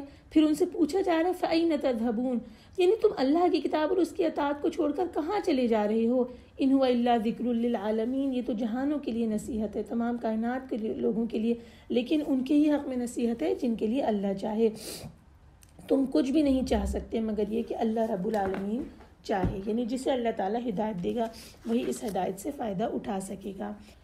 اب سورہ الانفطار کی طرف چلتے ہیں۔ اس میں بھی پہلی 4 آیتوں میں قیامت کے وقت کا بیان ہے کہ آسمان پھٹ جائے گا، تارے جھڑ جائیں گے، سمندر بہہ نکلیں گے اور قبریں شق کر کے اکھاڑ دی جائیں گی، یعنی قبروں سے مردے زندہ ہو کر باہر نکل آئیں گے، بعثرت یعنی اکھیڑ دی جائیں گی یا مٹی پلٹ کر دی جائیں گی۔ اور پھر وہ وقت ہوگا جب ہر شخص اپنے آگے بھیجے ہوئے اور پیچھے چھوڑے ہوئے اعمال کو معلوم کر لے گا۔ آگے بھیجے ہوئے اعمال وہ ہیں جو اس نے زندگی میں کیے، اور پیچھے چھوڑے والے اعمال وہ ہیں جو اس کے اثرات اس دنیا میں رہے۔ پھر اس کے بعد اللہ تعالیٰ نے انسان سے سوال کیا ہے، یا ایھا الانسان ما غرک بربک الکریم، انسان تجھے تیرے نہایت کرم والے رب کی بابت کس چیز نے دھوکہ دیا؟ اس کے معنی یہ ہے کہ اے ابن آدم، تجھے تیرے کریم عظیم رب کے بارے میں کس چیز نے دھوکہ دیا، حتیٰ کہ تو اس کی نافرمانی پر اتر آیا اور تو اس طرح اس کے سامنے آیا جو اس کی شان کے مطابق نہ تھا۔ حدیث میں آیا ہے کہ اللہ تعالیٰ قیامت کے دن فرمائیں گے، ترجمہ، ابن آدم تجھے میرے بارے میں کس چیز نے دھوکہ دیا؟ ابن آدم تو نے پیغمبروں کو کیا جواب دیا؟ یہاں الفاظ ختم ہوتے ہیں۔ اب اگلی آیات میں کیا آ رہا ہے کہ اللہ تعالیٰ اپنے احسانات بیان فرما رہے ہیں کہ وہ اللہ جس نے تجھے وجود بخشا، عقل و فہم عطا کی، حقیر نطفے سے جب کہ تیرا وجود نہیں تھا اس نے تجھے ایک کامل انسان بنا دیا کہ اب تو سنتا دیکھتا ہے، عقل فہم رکھتا ہے، تجھے معتدل کر دیا یعنی کہ کھڑا کیا اور حسن و صورت والا بنایا، آنکھوں، کانوں، ہاتھوں اور پیروں کو برابر بنایا۔ اعضاء میں یہ برابری و مناسبت نہ ہوتی تو وجود میں حسن کے بجائے بھیڑپ پن پیدا ہو جاتا، لیکن اللہ تعالیٰ نے انسان کو احسن تقویم سے تعبیر فرمایا ہے، بہترین شکل میں پیدا کیا ہے۔ یہی انسان جسے اللہ نے بہترین شکل میں پیدا کیا وہ جزا و سزا کو جھٹلاتا ہے۔ اصل میں یہ جو ناشکری ہے اس وجہ سے کہ وہ آخرت ہی کو نہیں مانتا ہے۔ اللہ نے پھر آگے یہ بتا دیا کہ تم پر نگران، عزت والے، لکھنے والے مقرر ہیں، جو کچھ تم کرتے ہو وہ جانتے ہیں۔ ہاں، گویا کہ انسانوں کو تنبیہ کی گئی یہ ہے کہ ہر عمل اور بات سے پہلے سوچ لیں وہ غلط تو نہیں ہے۔ جس طرح پہلے ہم نے سورہ قاف میں پڑھا کہ ایک فرشتہ ان کے دائیں اور دوسرا ان کے بائیں جانب بیٹھا ہوتا ہے، انسان جو بولتا ہے اس کے پاس نگران، تیار اور حاضر ہیں، یہ لکھنے والے ہیں۔ اس کے بعد پھر جنتوں کا بیان ہے کہ یقیناً نیک لوگ جنت کے عیش و آرام میں اور نعمتوں میں ہوں گے، جو فجار ہیں وہ جہیم میں ہوں گے، اس دن وہ اس سے غائب نہیں ہونے پائیں گے۔ اور پھر پوچھا گیا ہے وما ادراک ما یوم الدین، یوم الدین کیا ہے؟ پھر پوچھا گیا کہ یوم الدین کیا ہے۔ آئیے دیکھتے ہیں کہ اس تکرار کی وجہ کیا ہے۔ بار بار اس سوال کو اس لیے کیا گیا تاکہ اس کی عظمت، اس دن کی عظمت اور اس دن کی ہولناکیاں ان کی وضاحت ہو جائے۔ پھر اللہ نے بتا دی کون سا دن ہے، یوم لا تملک نفس لنفس شیئا والامر یومئذ للہ، وہ ہے جس دن کوئی شخص کسی شخص کے لیے کسی چیز کا اختیار نہیں رکھے گا اور تمام تر احکام اس روز اللہ ہی کے ہوں گے۔ یعنی دنیا میں تو اللہ نے عارضی طور پر آزمانے کے لیے انسانوں کو اختیارات دے دیے ہیں، لیکن اس روز تمام اختیارات وہ کلیتاً اپنے ہاتھ میں رکھے گا اور کسی انسان کو کوئی اختیار نہیں ہوگا۔ سورہ مومن میں فرمایا لمن الملک اليوم للہ الواحد القہار، آج کس کی بادشاہی ہے؟ اللہ ہی کی جو اکیلا اور بہت دبدبے والا ہے۔ سورہ فرقان میں فرمایا الملک یومئذ الحق للرحمن، اس دن حقیقی بادشاہی رحمان ہی کی ہوگی۔ مالک یوم الدین، یہ سورہ فاتحہ میں فرمایا بدلے کے دن کا مالک ہے۔ اور اس کے بارے میں مفسر فرماتے ہیں کہ اللہ کی قسم، حکم تو آج بھی صرف اور صرف اللہ ہی کا ہے، لیکن اس دن کوئی اس کے بارے میں اللہ سے جھگڑا نہیں کر سکے گا۔ آج تو کافر جھگڑا کرتا ہے دنیا میں کھڑے ہو کے، حالانکہ حکم تو آج بھی صرف اللہ ہی کا چل رہا ہے، لیکن اس روز اسے جھگڑا کرنے کی بھی کوئی طاقت نہیں ہوگی، اس دن صرف ملک اللہ کے ہاتھ میں ہوگی۔ سورہ الانفطار کی تشریح مکمل ہوئی، اب سورہ المطففین کی طرف چلتے ہیں جو قرآن پاک کی 83ویں سورت یعنی 83rd سورت ہے۔ بسم اللہ الرحمن الرحیم۔ ڈنڈی مارنے والوں کے لیے تباہی ہے، وہ کہ جب وہ لوگوں سے ناپ کر لیں تو پورا لیتے ہیں اور جب وہ انہیں ناپ کر یا تول کر دیں تو کم دیتے ہیں۔ کیا یہ لوگ یقین نہیں رکھتے کہ بے شک وہ قبروں سے اٹھائے جائیں گے ایک عظیم دن کے لیے، جس دن لوگ رب العالمین کے سامنے کھڑے ہوں گے؟ ہرگز نہیں، بے شک بدکاروں کا اعمال نامہ سجین میں ہے، اور تمہیں کیا معلوم کہ وہ سجین کیا ہے؟ ایک کتاب ہے لکھی ہوئی۔ ہلاکت ہے اس دن جھٹلانے والوں کے لیے، وہ جو روز جزا کو جھٹلاتے ہیں اور اسے صرف ہر حد سے بڑھا گناہ گار جھٹلاتا ہے۔ جب اس پر ہماری آیتیں تلاوت کی جاتی ہیں تو کہتا ہے یہ تو پہلے لوگوں کی کہانیاں ہیں، ہرگز نہیں، بلکہ ان کے دلوں پر ان کے برے اعمال نے زنگ لگا دیا ہے۔ ہرگز نہیں، بے شک اس روز وہ کافر اپنے رب کے دیدار سے یقیناً محروم رکھے جائیں گے۔ پھر بے شک وہ ضرور دوزخ میں داخل ہوں گے۔ پھر ان سے کہا جائے گا کہ یہ وہی چیز ہے جسے تم جھٹلایا کرتے تھے۔ ہرگز نہیں، بے شک نیک لوگوں کا اعمال یقیناً علیین میں ہے۔ اور تمہیں کیا معلوم کہ وہ علیین کیا ہے؟ ایک کتاب ہے لکھی ہوئی، اس کے پاس حاضر رہتے ہیں مقرب فرشتے۔ بے شک نیک لوگ ضرور نعمتوں میں ہوں گے، مسحریوں پر بیٹھے دیکھ رہے ہوں گے، ان کے چہروں پر آپ نعمتوں کی تازگی محسوس کریں گے۔ انہیں مہر لگی خالص شراب پلائی جائے گی، اس پر کستوری کی مہر لگی ہوگی، لہٰذا شائقین کو اسی کا شوق کرنا چاہیے۔ اس میں تسنیم کی آمیزش ہوگی، وہ ایک چشمہ ہے جس سے اللہ کے مقرب بندے پئیں گے۔ بلا شبہ مجرم لوگ دنیا میں مومنوں پر ہنستے تھے، اور جب وہ مسلمانوں کے پاس سے گزرتے تو آپس میں آنکھوں سے اشارے کرتے تھے، اور جب وہ اپنے حلوہ یال کی طرف لوٹتے تو دل لگی کرتے لوٹتے، اور جب وہ کافر ان مسلمانوں کو دیکھتے تو کہتے تھے بلا شبہ یہ یقیناً گمراہ لوگ ہیں، حالانکہ وہ یعنی کافر ان پر نگران بنا کر نہیں بھیجے گئے تھے۔ چنانچہ آج مومن لوگ کافروں پر ہنس رہے ہوں گے، مسحریوں پر بیٹھے انہیں دیکھ رہے ہوں گے، اور کہیں گے کیا کافروں کو ان حرکتوں کا بدلہ مل گیا جو وہ کرتے تھے؟ سورہ المطففین میں 36 آیات ہیں۔ آئیے اب اس کی تشریح کی طرف چلتے ہیں۔ سورہ مطففین کی تشریح آپ کے سامنے 5 نکات کی صورت میں پیش کی جائے گی۔ پہلا نکتہ یہ ہے کہ پہلی ہی آیت میں کہا گیا ویل للمطففین۔ تطفیف سے مراد ہے یہاں ناپ تول میں خرابی کرنا، جو کمی بھی ہو سکتی ہے اور زیادتی بھی ہو سکتی ہے، یعنی اگر لوگوں سے لیں تو زیادہ لیں اور اگر ان کو دیں تو کم دیں۔ یہی وجہ ہے کہ ناپ تول میں کمی کرنے والوں کو تباہی کی وعید سنائی گئی ہے۔ الذین اذا اکتالوا علی الناس یستوفون، یہاں وضاحت آ گئی کہ جب وہ لوگوں سے ناپ کر لیتے ہیں تو پورا کر لیتے ہیں، یعنی اپنا حق پورا لے لیتے ہیں۔ وَإِذَا قَالُوهُمْ أَوْ وَزَنُوهُمْ يَخْسِرُونَ، اور جب وہ انہیں ناپ کر یا تول کر دیتے ہیں تو کم دیتے ہیں۔ اس کے بارے میں آیا ہے، ابن عباس فرماتے ہیں کہ جب رسول اللہ صلی اللہ علیہ وسلم نے مدینے میں قدم رکھا تو دیکھا کہ مدینے کے لوگ ناپ تول میں بہت زیادہ برے تھے۔ پھر اللہ تعالیٰ نے یہ صورت نازل فرمائی اور اس کے بعد سب لوگوں نے اپنے ناپ کو اچھا کر لیا، یعنی جو بھی انہوں نے اس کے پیمانے بنائے ہوئے تھے ان کو بالکل ٹھیک اور درست کر لیا۔ تو یہ شروع کی آیات آئیں۔ اس کے بعد پھر یوم قیامت کے بارے میں آئے کہ وہ عظیم دن ہوگا جس دن لوگ اللہ رب العالمین کے سامنے کھڑے ہوں گے، یعنی ناپ تول میں کمی کرنے والوں کو ڈرنا چاہیے کہ انہیں اللہ تعالیٰ کے سامنے کھڑے ہونا ہے۔ یہ اس وقت جو کیفیت ہوگی اس کے لیے حدیث آپ کے سامنے بیان کرتے ہیں۔ حضرت ابن عمر سے روایت ہے کہ رسول اللہ صلی اللہ علیہ وسلم نے فرمایا، اس کا ترجمہ ہے جس دن لوگ رب العالمین کے سامنے کھڑے ہوں گے، یہاں تک کہ بعض لوگ اپنے آدھے کانوں تک اپنے پسینے میں ڈوبے ہوئے ہوں گے۔ یہاں حدیث کے الفاظ ختم ہوئے۔ دوسری حدیث پڑھتی ہوں۔ مقداد بن اسود کندی رضی اللہ تعالیٰ عنہ سے روایت ہے کہ میں نے رسول اللہ صلی اللہ علیہ وسلم کو فرماتے ہوئے سنا، ترجمہ جب قیامت کا دن ہوگا تو سورج بندوں کے اس قدر قریب کر دیا جائے گا کہ وہ 1 یا 2 میل کے فاصلے پر ہوگا۔ سورج انہیں پگھلا دے گا اور وہ اپنے اعمال کے مطابق پسینے میں ڈوب جائیں گے۔ کچھ لوگ اپنی ایڑیوں تک، کچھ گھٹنوں تک، کچھ کمر تک پسینے میں ہوں گے اور کچھ لوگوں کو پسینے نے لگام ڈالی ہوگی۔ یہاں یہ الفاظ ختم ہوئے۔ اسے امام مسلم اور ترمذی نے بھی روایت کیا ہے۔ سنن ابو داؤد میں ہے کہ رسول اللہ صلی اللہ علیہ وسلم قیامت کے دن کھڑے ہونے کی تنگی سے پناہ مانگا کرتے تھے۔ حضرت ابن مسعود سے روایت ہے کہ لوگ 40 سال تک اپنے سروں کو آسمان کی طرف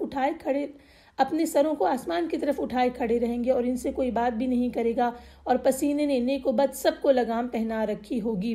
حضرت ابن عمر سے روایت ہے کہ لوگ 100 سال تک کھڑے رہیں گے۔ واللہ عالم، اللہ اس دن کی وحشت سے ہم سب لوگوں کو محفوظ فرما دے۔ اس کے بعد سجین اور علیین کی تشریح کی طرف آتے ہیں۔ کلا ان کتاب الفجار لفی سجین، یقیناً بدکاروں کا نامہ اعمال سجین میں ہے۔ لکھا ہے سجین، بعض کہتے ہیں سجین قید خانہ ہے، مطلب یہ ہے کہ قید خانے کی طرح ایک نہایت تنگ مقام ہے، اور بعض یہ کہتے ہیں کہ یہ زمین کے سب سے نچلے حصے میں ایک جگہ ہے جہاں کافروں، ظالموں اور مشرکوں کی روحیں اور ان کے اعمال نامے جمع اور محفوظ ہوتے ہیں۔ اور آگے کی آیت یہ بتا رہی ہے کتاب مرقوم، یہ لکھی ہوئی کتاب ہے، اللہ نے اسے لکھی ہوئی کتاب قرار دیا ہے۔ اور اس کے بعد بتا دیا گیا کہ اس دن جھٹلانے والوں کی خرابی ہے جو روز جزا کو جھٹلاتے ہیں۔ پھر یہ بھی بتا دیا گیا کہ اس دن یہ لوگ اپنے رب سے اوٹ میں رکھے جائیں گے، لمحجوبون یعنی حجاب آ جائے گا، اپنے رب کا دیدار نہیں کر سکیں گے۔ ثم انہم لصالو الجحیم اور پھر یہ لوگ جہنم میں جھونک دیے جائیں گے۔ اس کے مقابلے میں وہ لوگ جو کہ نیکوکار ہیں، کلا ان کتاب الابرار لفی علیین، کہ نیکوکاروں کا نام اعمال علیین میں ہے۔ علیین علوون سے ہے، یہ سجین کے برعکس ہے، سجین کے اپوزٹ ہی ہے۔ آسمانوں میں یا جنت میں یا سدرۃ المنتہا یا عرش کے پاس یہ جگہ ہے، اللہ ہی بہتر جانتے ہیں، جہاں نیک لوگوں کی روحیں اور ان کے اعمال نامے محفوظ ہوتے ہیں اور جس کے پاس مقرب فرشتے حاضر ہوتے ہیں۔ اس کی اصلی کیفیت اللہ تعالیٰ کے علم میں ہے۔ تفسیر ابن کثیر میں سے پڑھتے ہیں کہ لکھا ہے علی بن ابو طلحہ نے ابن عباس سے روایت کیا کہ علیین سے مراد جنت ہے۔ کئی دوسرے لوگوں نے کہا کہ علیون سدرۃ المنتہا کے پاس ہے۔ یہ اللہ تعالیٰ نے اس کی عظمت اور اس کی شان کے پیش نظر فرمایا وما ادراک ما علیون، آپ کو کیا معلوم کہ علیون کیا ہے۔ پھر اللہ تعالیٰ نے ان کے لیے جو کچھ لکھ رکھا ہے اس کی تاکید کرتے ہوئے فرما دیا کتاب مرقوم یشہدہ المقربون، کہ یہ ایک کتاب ہے لکھی ہوئی جس کے پاس مقرب فرشتے حاضر رہتے ہیں، اور مقربین جو ہیں فرشتے ان سے مراد ہیں۔ حضرت ابن عباس روایت کرتے ہیں کہ ہر آسمان کے مقربین اس کے پاس حاضر رہتے ہیں، اس علیون کے پاس حاضر رہتے ہیں، اور اللہ تعالیٰ بہتر جانتے ہیں کہ اس کی کیا کیفیت ہے۔ اس کے بعد ان الابرار لفی نعیم، کے بے شک نیک لوگ ضرور نعمتوں میں ہوں گے۔ اب نعمتوں میں کس طرح ہوں گے کہ یہ تکیے لگائے ہوئے بیٹھے ہوئے ہوں گے، وہ دیکھ رہے ہوں گے۔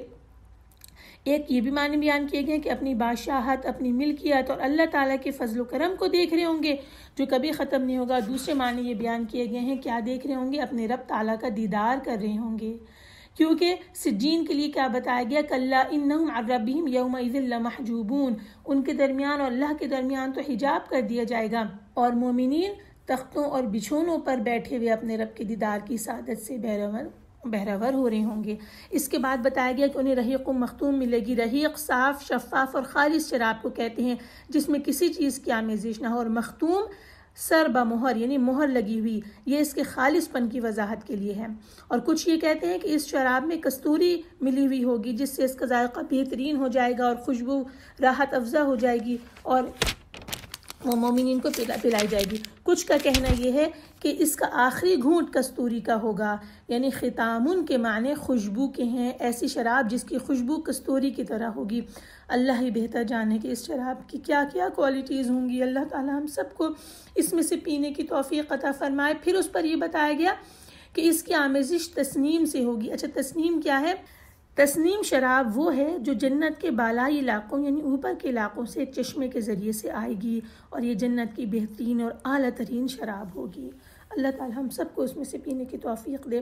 اس کے بعد بتا دیا گیا کہ یہ مجرم لوگ جو تھے یہ دنیا میں ایمان والوں کی ہنسی اڑایا کرتے تھے، انہیں حقیر جانتے تھے، ان کا مذاق بناتے تھے، ان کے پاس سے گزرتے ہوئے آنکھ کے اشارے کیا کرتے تھے۔ غمزن کے معنی ہیں پلکوں اور ابروؤں سے اشارہ کرنا، ایک دوسرے کو اپنی پلکوں اور ابروؤں سے اشارہ کر کے ان کے اوپر مومنین پہ تانا دیا کرتے تھے، اور جب اپنے گھر والوں میں لوٹتے تو ہنسی دل لگی کی باتیں کیا کرتے تھے۔ جب انہیں دیکھتے تو یہ کہتے ارے یہ لوگ تو گمراہ ہیں، اہل ایمان کو دیکھتے تھے تو کہتے تھے یہ لوگ گمراہ ہیں۔ اور آج سارا کا سارا سینیریو جب پلٹ جائے گا تو کیا ہوگا؟ فَالْيَوْمَ الَّذِينَ آمَنُوا مِنَ الْكُفَّارِ يَضْحَكُونَ، بس آج ایمان والے ان کافروں پر ہنسیں گے، یعنی جس طرح دنیا میں کافر ان پہ ہنستے تھے، قیامت والے دن یہ کافر اللہ کی گرفت میں ہوں گے اور اہل ایمان ان پہ ہنسیں گے، اور ہنسی اس بات پر آئے گی کہ یہ خود گمراہ ہونے کے باوجود ہمیں گمراہ کہتے تھے۔ آج ان کو پتہ چل گیا کہ گمراہ کون ہے اور کون اس قابل تھا کہ اس کا استہزاء کیا جائے، اس کی ہنسی اڑائی جائے، اور یہ کوئی ان کے اوپر ظلم نہیں ہوگا بلکہ پورا کا پورا بدلہ ہو جائے گا جو کچھ اس دنیا میں وہ، کیونکہ اللہ تعالیٰ نے سوال کیا ہے کہ کیا انہیں پورا بدلہ مل گیا کہ یا نہیں ملا؟ کیوں نہیں انہیں اس کا پورا اور مکمل بدلہ مل جائے گا۔ سورہ مطففین کی تفسیر مکمل ہوئی۔ اب ہم سورہ الانشقاق کی طرف چلتے ہیں۔ الانشقاق 25 آیات پہ مشتمل سورت ہے۔ بسم اللہ الرحمن الرحیم۔ جب آسمان پھٹ جائے گا اور وہ اپنے رب کے حکم کی تعمیل کرے گا اور اس کے لائق یہی ہے، اور جب زمین پھیلا دی جائے گی اور اس کے اندر جو کچھ ہے وہ اسے اگل دے گی اور خالی ہو جائے گی، اور وہ اپنے رب کے حکم کی تعمیل کرے گی اور اس کے لائق یہی ہے۔ اے انسان، بے شک تو اپنے رب کی طرف جانے کے لیے سخت محنت کر رہا ہے، بالآخر تو اس سے ملنے والا ہے۔ پھر جس شخص کو اس کا نام اعمال اس کے دائیں ہاتھ میں دیا گیا تو جلدی اس سے آسان حساب لیا جائے گا اور اپنے اہل کی طرف ہنسی خوشی لوٹے گا، اور جس شخص کو اس کا اعمال نامہ اس کی پیٹھ پیچھے دیا گیا تو وہ ضرور تباہی کو دعوت دے گا اور وہ بھڑکتی آگ میں جا پڑے گا۔ بے شک وہ دنیا میں اپنے اہل و عیال میں بڑا خوش تھا، بے شک اس نے سمجھا تھا کہ وہ ہرگز اللہ کی طرف لوٹ کر نہیں جائے گا، کیوں نہیں، اس کا رب اسے دیکھ رہا تھا۔ پس میں قسم کھاتا ہوں شفق کی اور رات کی اور اس کی جو کچھ وہ سمیٹتی ہے، اور چاند کی جب کہ وہ پورا ہو جاتا ہے، تم ضرور درجہ بدرجہ ایک حالت سے دوسری حالت کو پہنچو گے۔ پھر ان کافروں کو کیا ہو گیا ہے کہ وہ ایمان نہیں لاتے، اور جب ان پر قرآن پڑھا جائے تو سجدہ نہیں کرتے، بلکہ کافر تو الٹا جھٹلاتے ہیں، اور جو کچھ وہ سینوں میں محفوظ رکھتے ہیں اللہ اسے خوب جانتا ہے، تو آپ انہیں دردناک عذاب کی خبر دے دیجئے۔ مگر جو لوگ ایمان لائے اور انہوں نے نیک عمل کیے ان کے لیے بے انتہا اجر ہے۔ ترجمہ مکمل ہوا، آئیے تشریح کی طرف چلتے ہیں۔ ابتدا میں قیامت کے احوال بیان ہوئے کہ جب آسمان پھٹ جائے گا اور جب زمین کھینچ کر پھیلا دی جائے گی۔ آسمان کو اللہ تعالیٰ پھٹنے کا حکم دے گا اور زمین کو اللہ تعالیٰ اس کے طول اور عرض میں مزید وسیع کر دے گا اور پھیلا دے گا، جس پہ جو پہاڑ وغیرہ ہیں سب کو ریزہ ریزہ کر کے زمین صاف اور ہموار کر دی جائے گی، اس میں کوئی اونچ نیچ نہیں رہے گی، اور دونوں کے لیے یہ بات بتائی گئی کہ ان کے لائق یہی ہے کہ یہ سنیں اور اطاعت کریں، اللہ کا حکم بجا لائیں، اس لیے کہ وہ ہر ایک پر غالب ہے اور سب اس کے ماتحت ہیں، اس کے حکم سے سرتابی کرنے کی کس کو مجال ہو سکتی ہے، لہٰذا نہ تو آسمان انکار کرے گا اور نہ زمین، اور اس کے بعد زمین اپنے تمام خزانے اگل دے گی، خالی ہو جائے گی، اور اس کسی نے مراد یہ لیا ہے کہ جو مردے دفن ہیں وہ سب زندہ ہو کے باہر آ جائیں گے، اور کچھ نے یہ مراد لیا کہ جو خزانے اس کے بدن میں موجود ہیں وہ انہیں ظاہر کر دے گی اور بالکل خالی ہو جائے گی۔ اور اس کے بعد اللہ تعالیٰ نے انسان کو مخاطب کیا، یا ایھا الانسان انک کادح الی ربک کدحا فملاقیہ۔ مفسر لکھتے ہیں کہ کدح سخت محنت کو کہتے ہیں، وہ محنت جو کسی کام کے لیے کی جائے، یعنی کام بے شک خیر کا ہو یا شر کا، ہر انسان محنت کر رہا ہے اور یہاں تک کہ اپنے رب سے ملاقات کر لے گا۔ معنی یہ ہوئے کہ انسان نے جو بھی اچھا یا برا عمل کیا ہوگا اپنے سامنے پالے گا، اور اس ملاقات کے وقت تک وہ محنت کیے چلا جا رہا ہے، پہ ہم محنت کیے چلا جا رہا ہے۔ پھر جب ان محنتوں کا وہ حساب کتاب ہوگا اور وہ جزا اور سزا پائے گا تو جس کا نام اعمال اس کے دائیں ہاتھ میں دیا جائے گا اس سے آسان حساب لیا جائے گا۔ فسوف یحاسب حسابا یسیرا، آسان حساب یہ ہے کہ مومن کا اعمال نامہ پیش ہوگا، اس کی غلطیاں اس کے سامنے لائی جائیں گی، اس کے گناہ اس کے سامنے لائے جائیں گے، پھر اللہ تعالیٰ اپنی رحمت اور فضل سے انہیں معاف فرما دے گا۔ حضرت عائشہ رضی اللہ تعالی عنہ فرماتی ہیں کہ رسول اللہ صلی اللہ علیہ وسلم نے فرمایا، جس کا حساب لیا گیا وہ ہلاک ہو گیا۔ میں نے کہا کہ اللہ کے رسول، اللہ مجھے آپ پر قربان کرے، کیا اللہ نے یہ نہیں فرمایا کہ جس کے دائیں ہاتھ میں نامہ اعمال دیا گیا اس کا حساب آسان ہوگا؟ تو آپ صلی اللہ علیہ وسلم نے وضاحت فرمائی، یہ تو پیشی ہے، مومن رب کے سامنے پیش کیے جائیں گے، جن کا مناقشہ ہوا یعنی جن سے پوچھ گچھ ہوئی وہ مارا گیا۔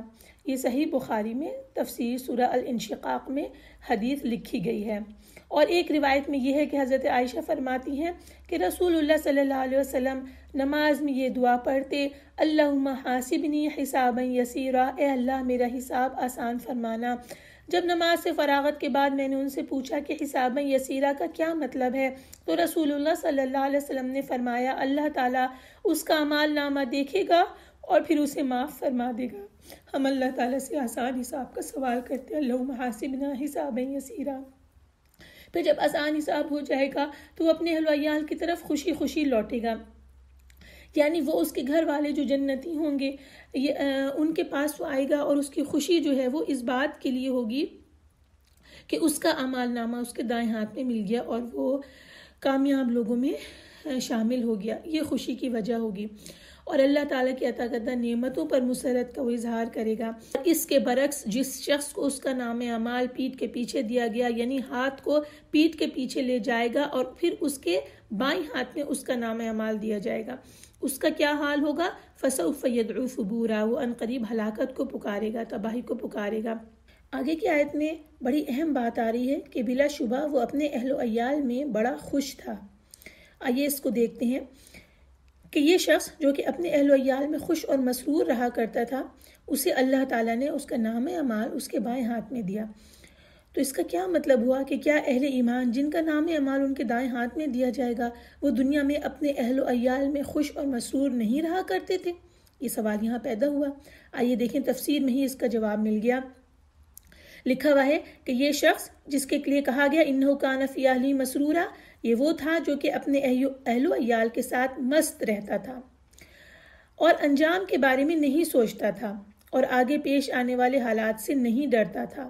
تو دنیا میں جو اسے اپنے اہل و عیال کے ساتھ چھوٹی سی خوشی ملی تھی، آگے اس کے نتیجے میں اسے طویل غم و حزن لاحق ہو گیا اور یہ ان میں شامل نہ ہو سکا خوش نصیبوں میں جو روز قیامت میں اپنے اہل و عیال کے پاس خوشی خوشی پلٹیں گے، بلکہ یہ وہ شخص تھا کہ انہ ظن ان لن یحور، کہ بے شک اس نے سمجھا تھا کہ ہرگز اللہ کی طرف لوٹ کر نہیں جائے گا، یعنی اس کا عقیدہ یہی نہیں تھا کہ اللہ تعالیٰ اسے دوبارہ بلائیں گے اور حساب کتاب کریں گے، یہ موت کے بعد یہ اٹھا کے کھڑا کیا جائے گا۔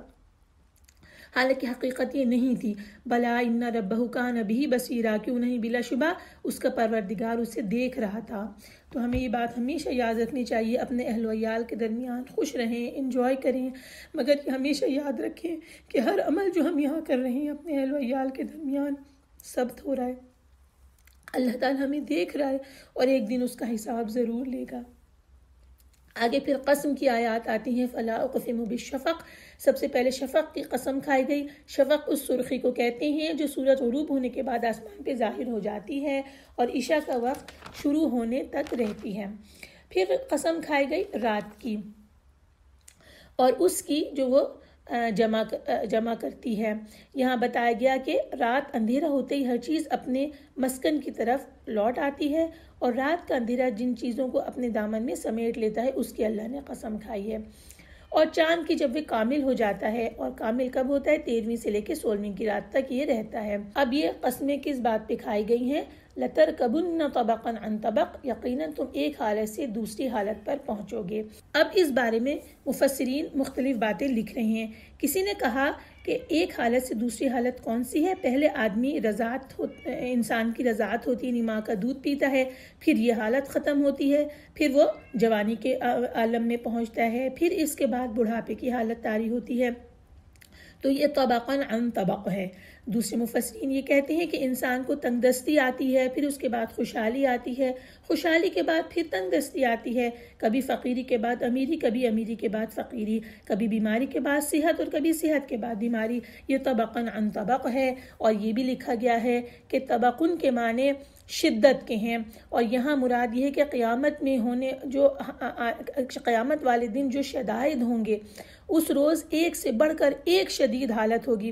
تو یہ طبقاً عن طبق ہے۔ واللہ اعلم بالصواب۔ اور اس کے بعد آیت کی جو آیت آ رہی ہے 21، وہ آیت سجدہ ہے۔ انہیں کیا ہو گیا ہے کہ ایمان نہیں لاتے اور جب ان کے پاس قرآن پڑھا جاتا ہے تو سجدہ نہیں کرتے، اس جگہ پہ سجدہ کرنا واجب ہے۔ اور آخر کی آیات میں دوبارہ مجرموں کو عذاب علیم کی خبر سنا دی گئی ہے اور مومنین کو اعمال صالحہ کرنے والے لوگوں کو کبھی نہ ختم ہونے والے اجر کی خوشخبری سنا دی گئی ہے۔ اللہ ہمیں ان لوگوں میں شامل کرے جنہیں کبھی نہ ختم ہونے والا اجر ملنے والا ہے، آمین۔ سورہ الانشقاق کی تشریح مکمل ہوئی۔ اب ہم سورہ البروج کی طرف چلتے ہیں۔ سورہ البروج میں جس قصے کا ذکر ہوا ہے اس کے بارے میں مفسرین کسی ایک قصے پہ متفق نہیں ہے، بلکہ مختلف قصص بیان ہوئے۔ تفہیم القرآن میں 3 قصے بیان کیے گئے ہیں، لیکن میں آپ کے سامنے تفسیر ابن کثیر میں سے وہ قصہ بیان کرتی ہوں اور پوری روایت بیان کروں گی جو کہ مسند احمد میں لکھی گئی، اور امام مسلم نے بھی صحیح کے آخر میں اس حدیث کو اسی طرح روایت کیا۔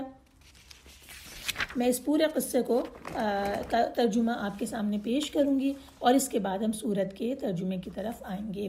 بسم اللہ الرحمن الرحیم۔ امام احمد نے حضرت صہیب رضی اللہ تعالی عنہ سے روایت کیا ہے کہ رسول اللہ صلی اللہ علیہ وسلم نے فرمایا، اب میں ترجمہ شروع کر رہی ہوں، تم سے پہلے لوگوں میں ایک بادشاہ تھا، اس کا ایک جادوگر تھا۔ جب جادوگر بوڑھا ہو گیا تو اس نے بادشاہ سے کہا کہ میری عمر زیادہ ہو گئی اور موت قریب آ گئی ہے، لہٰذا ایک بچہ میرے سپرد کر دو تاکہ میں اسے جادو سکھا دوں۔ بادشاہ نے ایک بچہ اس کے سپرد کر دیا اور اس نے اس بچے کو جادو سکھانا شروع کر دیا۔ جادوگر اور بادشاہ کے درمیان ایک راہب بھی رہتا تھا۔ بچہ راہب کے پاس گیا اور اس نے اس کی گفتگو سنی تو اسے اس کا طریقہ اور گفتگو بہت اچھی لگی۔ میں یہاں پر رکتی ہوں اور آپ کو یہ بتا دوں کہ راہب جو عیسائی مبلغین ہوتے تھے یا ان کے جو شیخ ہوتے تھے وہ راہب ہوا کرتے تھے، ان کے جو پریسٹس تھے۔ اچھا، تو اس کو ایک پریسٹ مل گیا، وہ اس کے پاس جانے لگا۔ اب ہم دوبارہ حدیث کی طرف آتے ہیں۔ جب وہ جادوگر کے پاس جاتا تو جادوگر اسے مارتا اور پوچھتا کہ دیر سے کیوں آئے ہو۔ اسی طرح جب وہ اپنے گھر جاتا تو گھر والے بھی مارتے اور پوچھتے کہ دیر سے کیوں آئے ہو۔ اس نے اس بات کی راہب سے شکایت کی تو راہب نے کہا کہ جب جادوگر تمہیں مارنے لگے تو اس سے کہہ دو کہ گھر والوں نے روک لیا تھا، اور اسی طرح جب گھر والے مارنے لگے تو کہہ دو کہ مجھے جادوگر کے پاس دیر ہو گئی تھی۔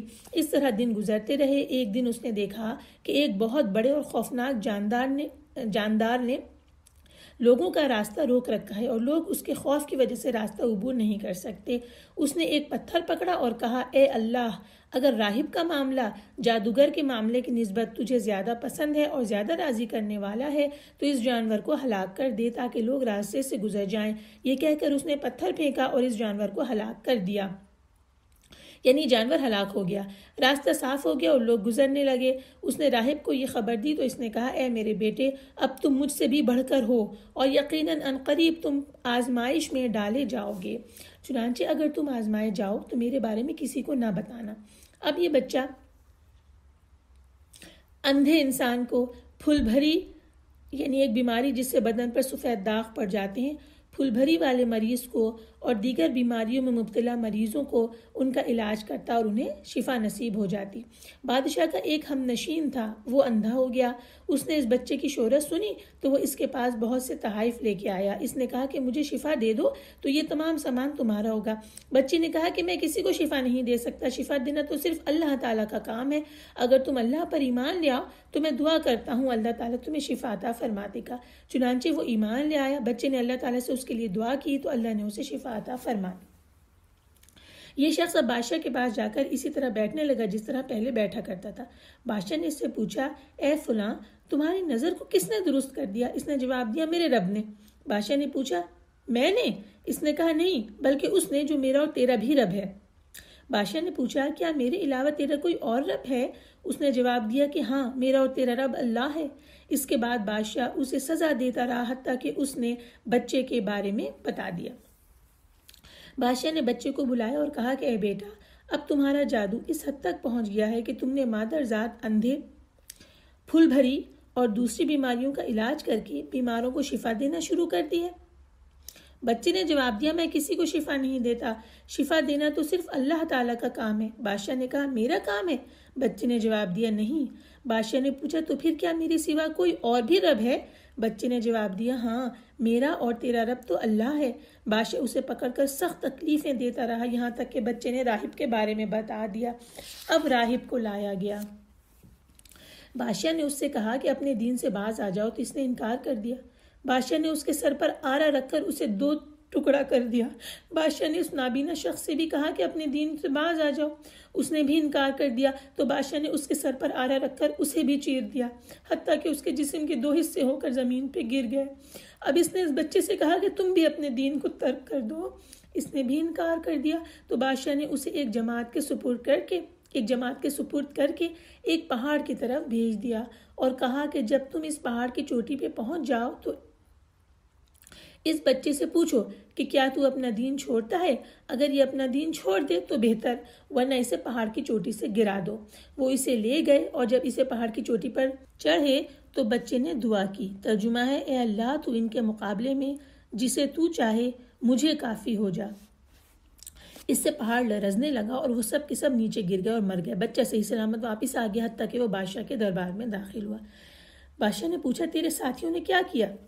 بچے نے جواب دیا کہ ان کے مقابلے میں اللہ تعالیٰ مجھے کافی ہو گیا۔ بادشاہ نے اسے ایک اور جماعت کے ساتھ ایک طویل و عریض کشتی پہ سوار کیا اور کہا کہ جب تم اسے لے کر سمندر کے درمیان میں پہنچ جاؤ تو اس سے پوچھو، اگر یہ اپنے دین سے باز آ جائے تو ٹھیک ہے، ورنہ اسے سمندر میں غرق کر دو۔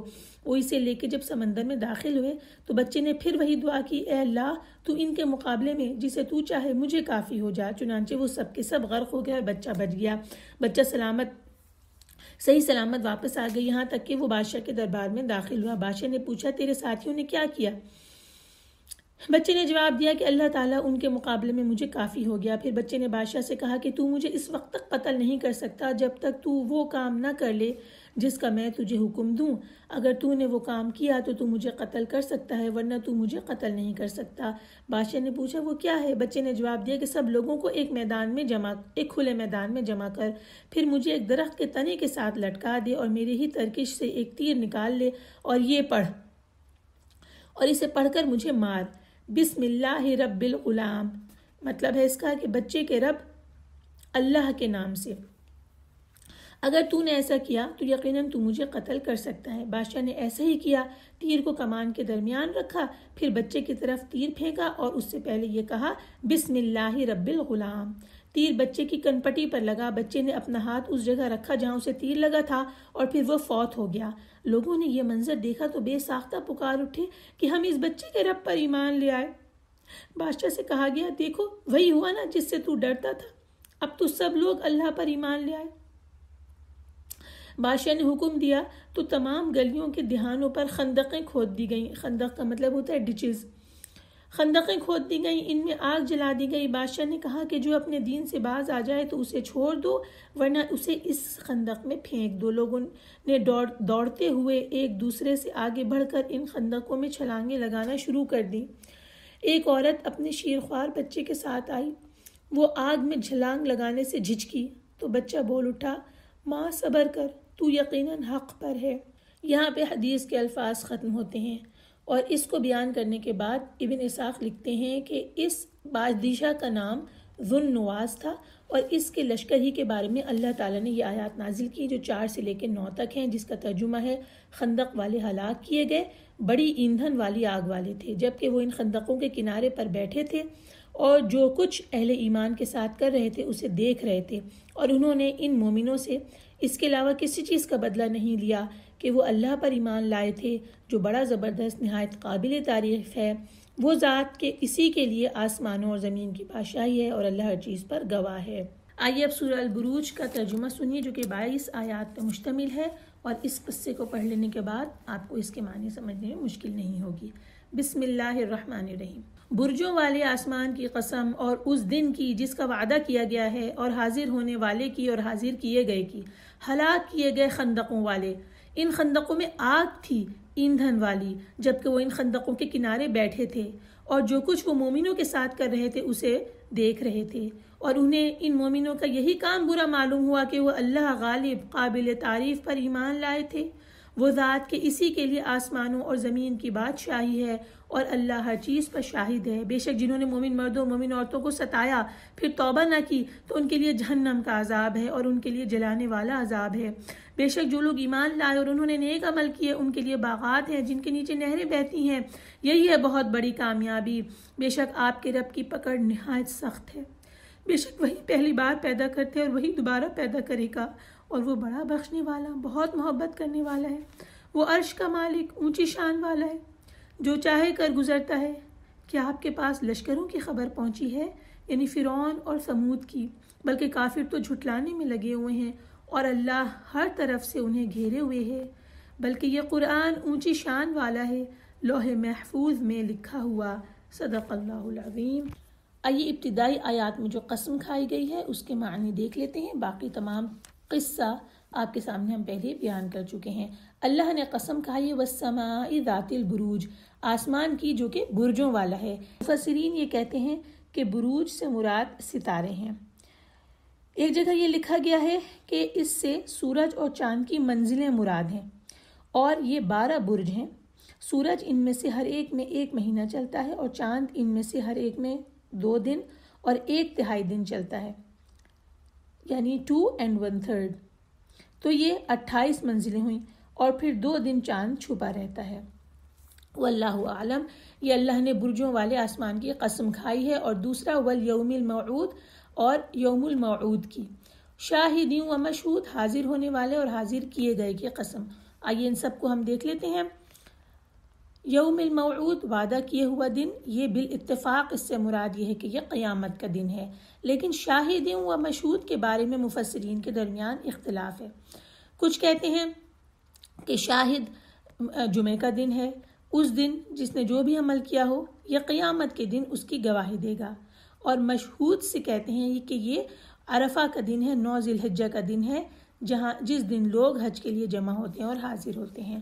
واللہ اعلم بالصواب۔ اور اللہ پاک نے قسم اس بات پہ کھائی کہ خندقوں والے ہلاک کر دیے گئے، اور ہم یہ پورا پڑھ چکے ہیں کہ خندقوں والوں نے کیا حرکت کی تھی جس کے بارے میں اللہ نے قسم کھائی کہ وہ ہلاک کر دی گئے۔ تفہیم القرآن میں یہ بات لکھی گئی ہے کہ اللہ تعالیٰ نے اس صورت میں کفار کو اس ظلم و ستم کے برے انجام سے ڈرایا ہے جو وہ ایمان لانے والوں پر توڑ رہے تھے، اور ایمان لانے والوں کو تسلی دی ہے کہ اگر وہ ان مظالم کے مقابلے میں ثابت قدم رہیں گے تو انہیں اس کا اجر ملے گا، اور اللہ تعالیٰ ظالموں سے بدلہ ضرور لے گا، جس طرح اصحاب الاخدود تھے کہ انہوں نے ایمان لانے کی وجہ سے ان مومنین کو جلتی ہوئی آگ میں پھینکا تھا، تو اللہ تعالیٰ انہیں ہلاک کرے گا اور وہ برے انجام سے دوچار ہوں گے۔ ہماری اگلی سورت سورہ الطارق ہے، جو کہ 86ویں یعنی کہ 86 سورت ہے۔ بسم اللہ الرحمن الرحیم۔ قسم ہے آسمان کی اور رات کو آنے والے کی، اور آپ کو کیا معلوم کہ وہ رات کو آنے والا کیا ہے؟ وہ چمکتا ہوا ستارہ ہے۔ کوئی جان ایسی نہیں جس پر کوئی نگہبان نہ ہو، چنانچہ انسان کو دیکھنا چاہیے کہ وہ کس چیز سے پیدا کیا گیا۔ وہ اچھلنے والے پانی سے پیدا کیا گیا جو پیٹھ اور سینے کی ہڈیوں کے درمیان سے نکلتا ہے۔ بے شک وہ اللہ اسے دوبارہ پیدا کرنے پہ یقیناً قادر ہے۔ جس دن راز ظاہر کر دیے جائیں گے تو انسان کے پاس نہ کوئی قوت ہوگی اور نہ کوئی اس کا مددگار ہوگا۔ قسم ہے بار بار بارش برسانے والے آسمان کی اور پھٹنے والی زمین کی، بے شک یہ قرآن یقیناً قول فیصل ہے اور یہ ہنسی مذاق نہیں ہے۔ بے شک وہ کافر کچھ چالیں چلتے ہیں اور میں بھی ایک چال چلتا ہوں، تو اے نبی آپ ان کافروں کو ذرا ان کے حال پر چھوڑ دیجئے۔ آئیے سورہ کے مشکل الفاظ کے معنی دیکھتے ہیں۔ سب سے پہلے آسمان کی اور طارق کی قسم کھائی گئی ہے۔ طارق سے کیا مراد ہے؟ خود قرآن نے واضح کر دیا کہ اس سے مراد روشن ستارہ ہے۔ طارقن طروقن سے ہے، جس کے لغوی معنی ہے کھٹکھٹانے کے۔ طارق رات کو آنے والے کے لیے استعمال ہوتا ہے، اور ستاروں کو طارق اس لیے کہا جاتا ہے کہ یہ دن کو چھپ جاتے ہیں اور رات کو نمودار ہو جاتے ہیں۔ اور کس بات پہ قسم کھائی گئی کہ کوئی نفس ایسا نہیں جس پر نگہبان مقرر نہ ہو، یعنی ہر نفس پر اللہ کی طرف سے فرشتے مقرر ہیں جو اس کے اچھے اور برے عمل کو لکھ رہے ہیں۔ کچھ نے کہا کہ اس سے مراد انسانوں کی حفاظت کرنے والے فرشتے ہیں۔ پھر انسان سے کہا گیا کہ دیکھیں کس چیز سے پیدا کیا گیا، اچھلتے ہوئے پانی سے وہ پیدا کیا گیا ہے۔ یہاں لکھا ہے کہ انسان کی تخلیق اس پانی سے ہوئی جو مرد اور عورت سے کے جسم سے اچھل کر نکلتا ہے، پھر ان دونوں کے اس پانی کے ملنے سے اللہ تعالیٰ کے حکم سے بچہ پیدا ہوتا ہے۔ اس آیت کی تفسیر میں حضرت ابن عباس کہتے ہیں کہ پانی مرد کی پشت سے نکلتا ہے، یعنی پیٹھ سے، اور عورت کے سینے سے۔ عورت کا پانی پیلے رنگ کا اور پتلا ہوتا ہے، اور بچہ دونوں پانیوں سے پیدا ہوتا ہے۔ اور اس کے بعد اللہ نے بتا دیا انہ علی رجعہ لقادر، کہ وہ جس نے ان پانیوں سے ملا کر بچے کو پیدا کیا، اچھلتے ہوئے پانیوں سے ملا کر، وہ اسے دوبارہ پیدا کرنے اور آخرت کے لیے اٹھانے پر بھی قادر ہے۔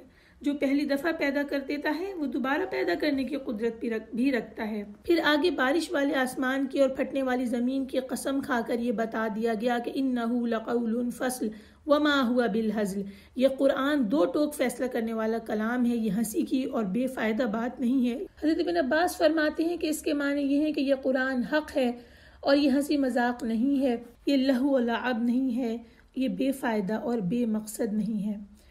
اس بات کو ہم سب کو یاد رکھنا چاہیے کہ اللہ تعالیٰ نے اس قرآن کے بارے میں یہ فرما دیا کہ یہ قول فصل ہے اور یہ ہنسی مذاق کی اور بے فائدہ بات نہیں ہے۔ لہٰذا جب بھی قرآن پاک پڑھیں اس کو سنجیدگی کے ساتھ پڑھیں جیسا سنجیدگی کے ساتھ پڑھنے کا حق ہے۔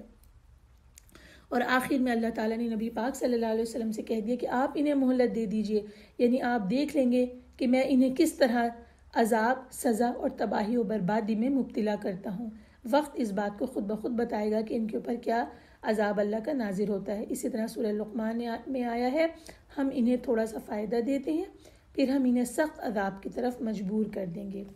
سورہ طارق کی تفسیر مکمل ہوئی، اب ہم سورہ الاعلیٰ کی طرف چلتے ہیں۔ صحیح بخاری و مسلم میں ہے کہ رسول اللہ صلی اللہ علیہ وسلم نے حضرت معاذ رضی اللہ عنہ سے جب لوگوں نے ان کی طویل قرأت کی شکایت کی تو ان سے فرمایا، ترجمہ ہے، تم سبح اسم ربک الاعلی والشمس وضحاها اور واللیل اذا یغشا جیسی صورتیں کیوں نہیں پڑھ لیتے؟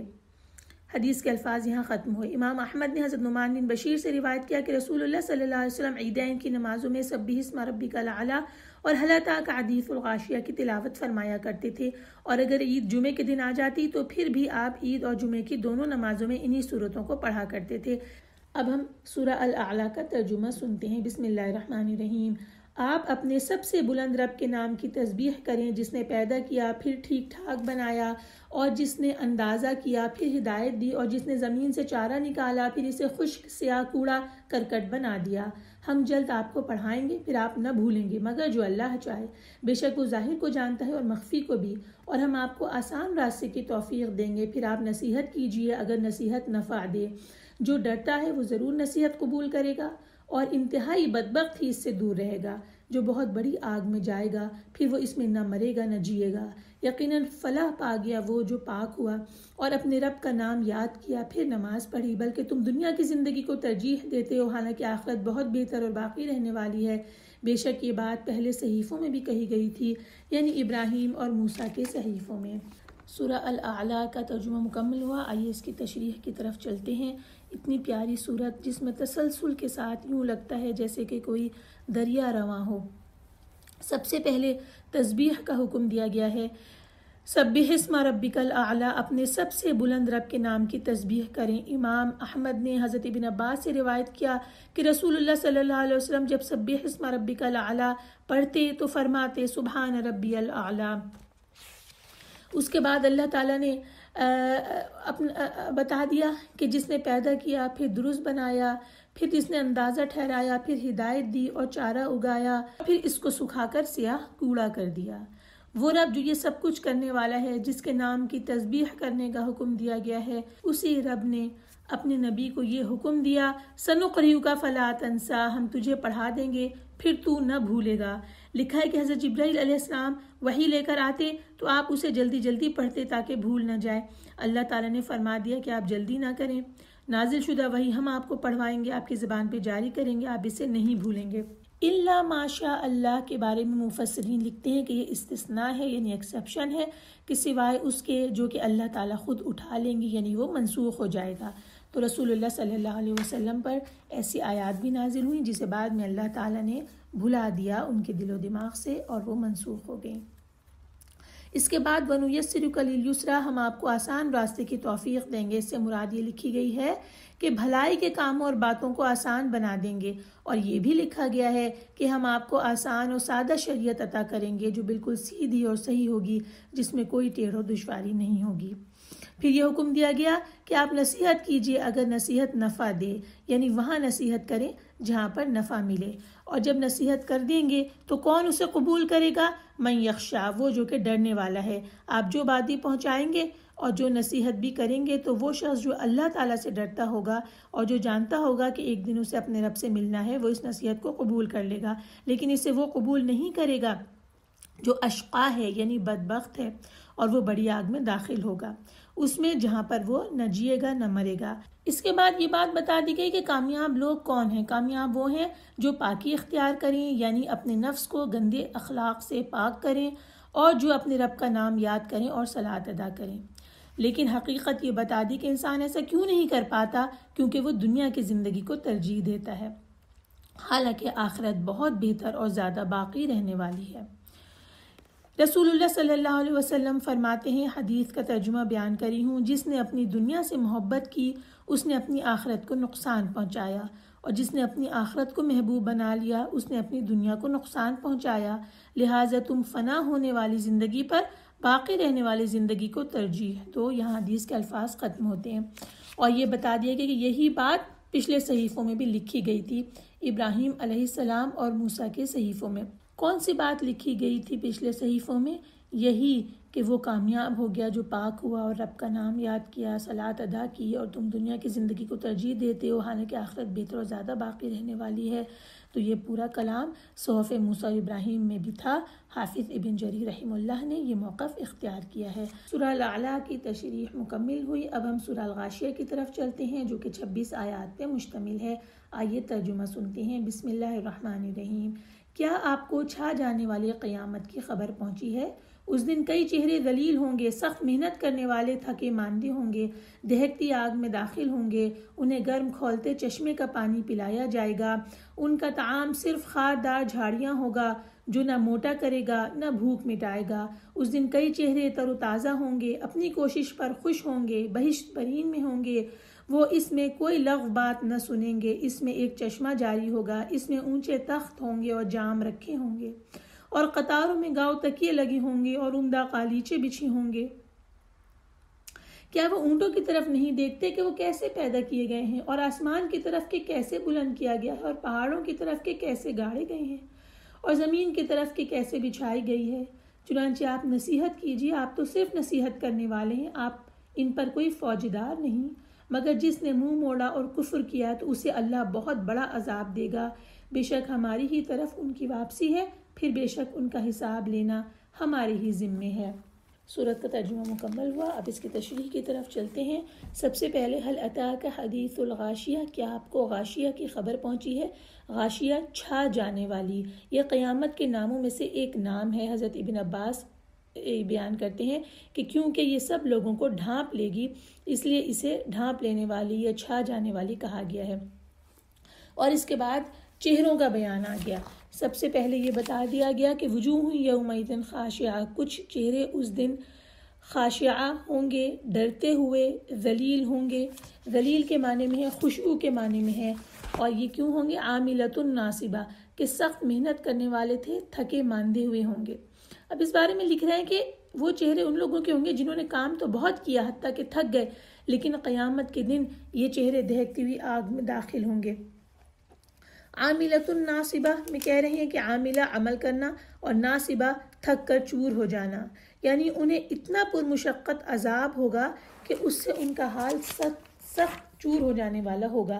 اور دوسرا مفہوم یہ ہے کہ دنیا میں عمل کر کر کے تھکے ہوئے ہوں گے، انہوں نے عمل تو بہت کیا ہوگا لیکن وہ سب عمل باطل ہوگا، اور وہ سب عمل اللہ تعالیٰ کے ہاں قابل قبول نہیں ہوگا، یا وہ بدعات پہ مشتمل ہوگا، یعنی جو کچھ بھی وہ کر کے آئے ہیں نیک اعمال یا عبادات یا اعمال شاقہ، جہنم اس کا نتیجے میں انہیں ملے گی۔ اللہ تعالیٰ اس سے محفوظ رکھے رب العالمین۔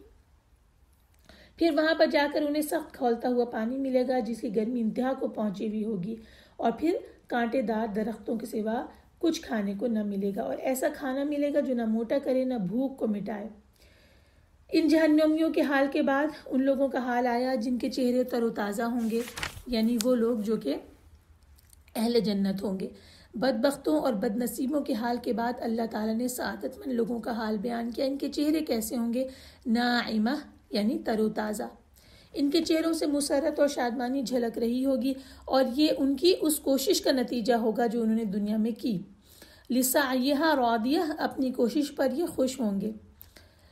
فرمایا کہ وہ اپنے اعمال سے خوش ہوں گے جو انہوں نے آگے بھیجے تھے، اور وہ فی جنت عالیہ، یعنی کہ اونچی جنتوں میں ہوں گے۔ عظیم الشان اور پر بہار اور با رونق جنت کے اونچے اونچے مقاموں میں ہوں گے، امن چین اور سکون کے ساتھ۔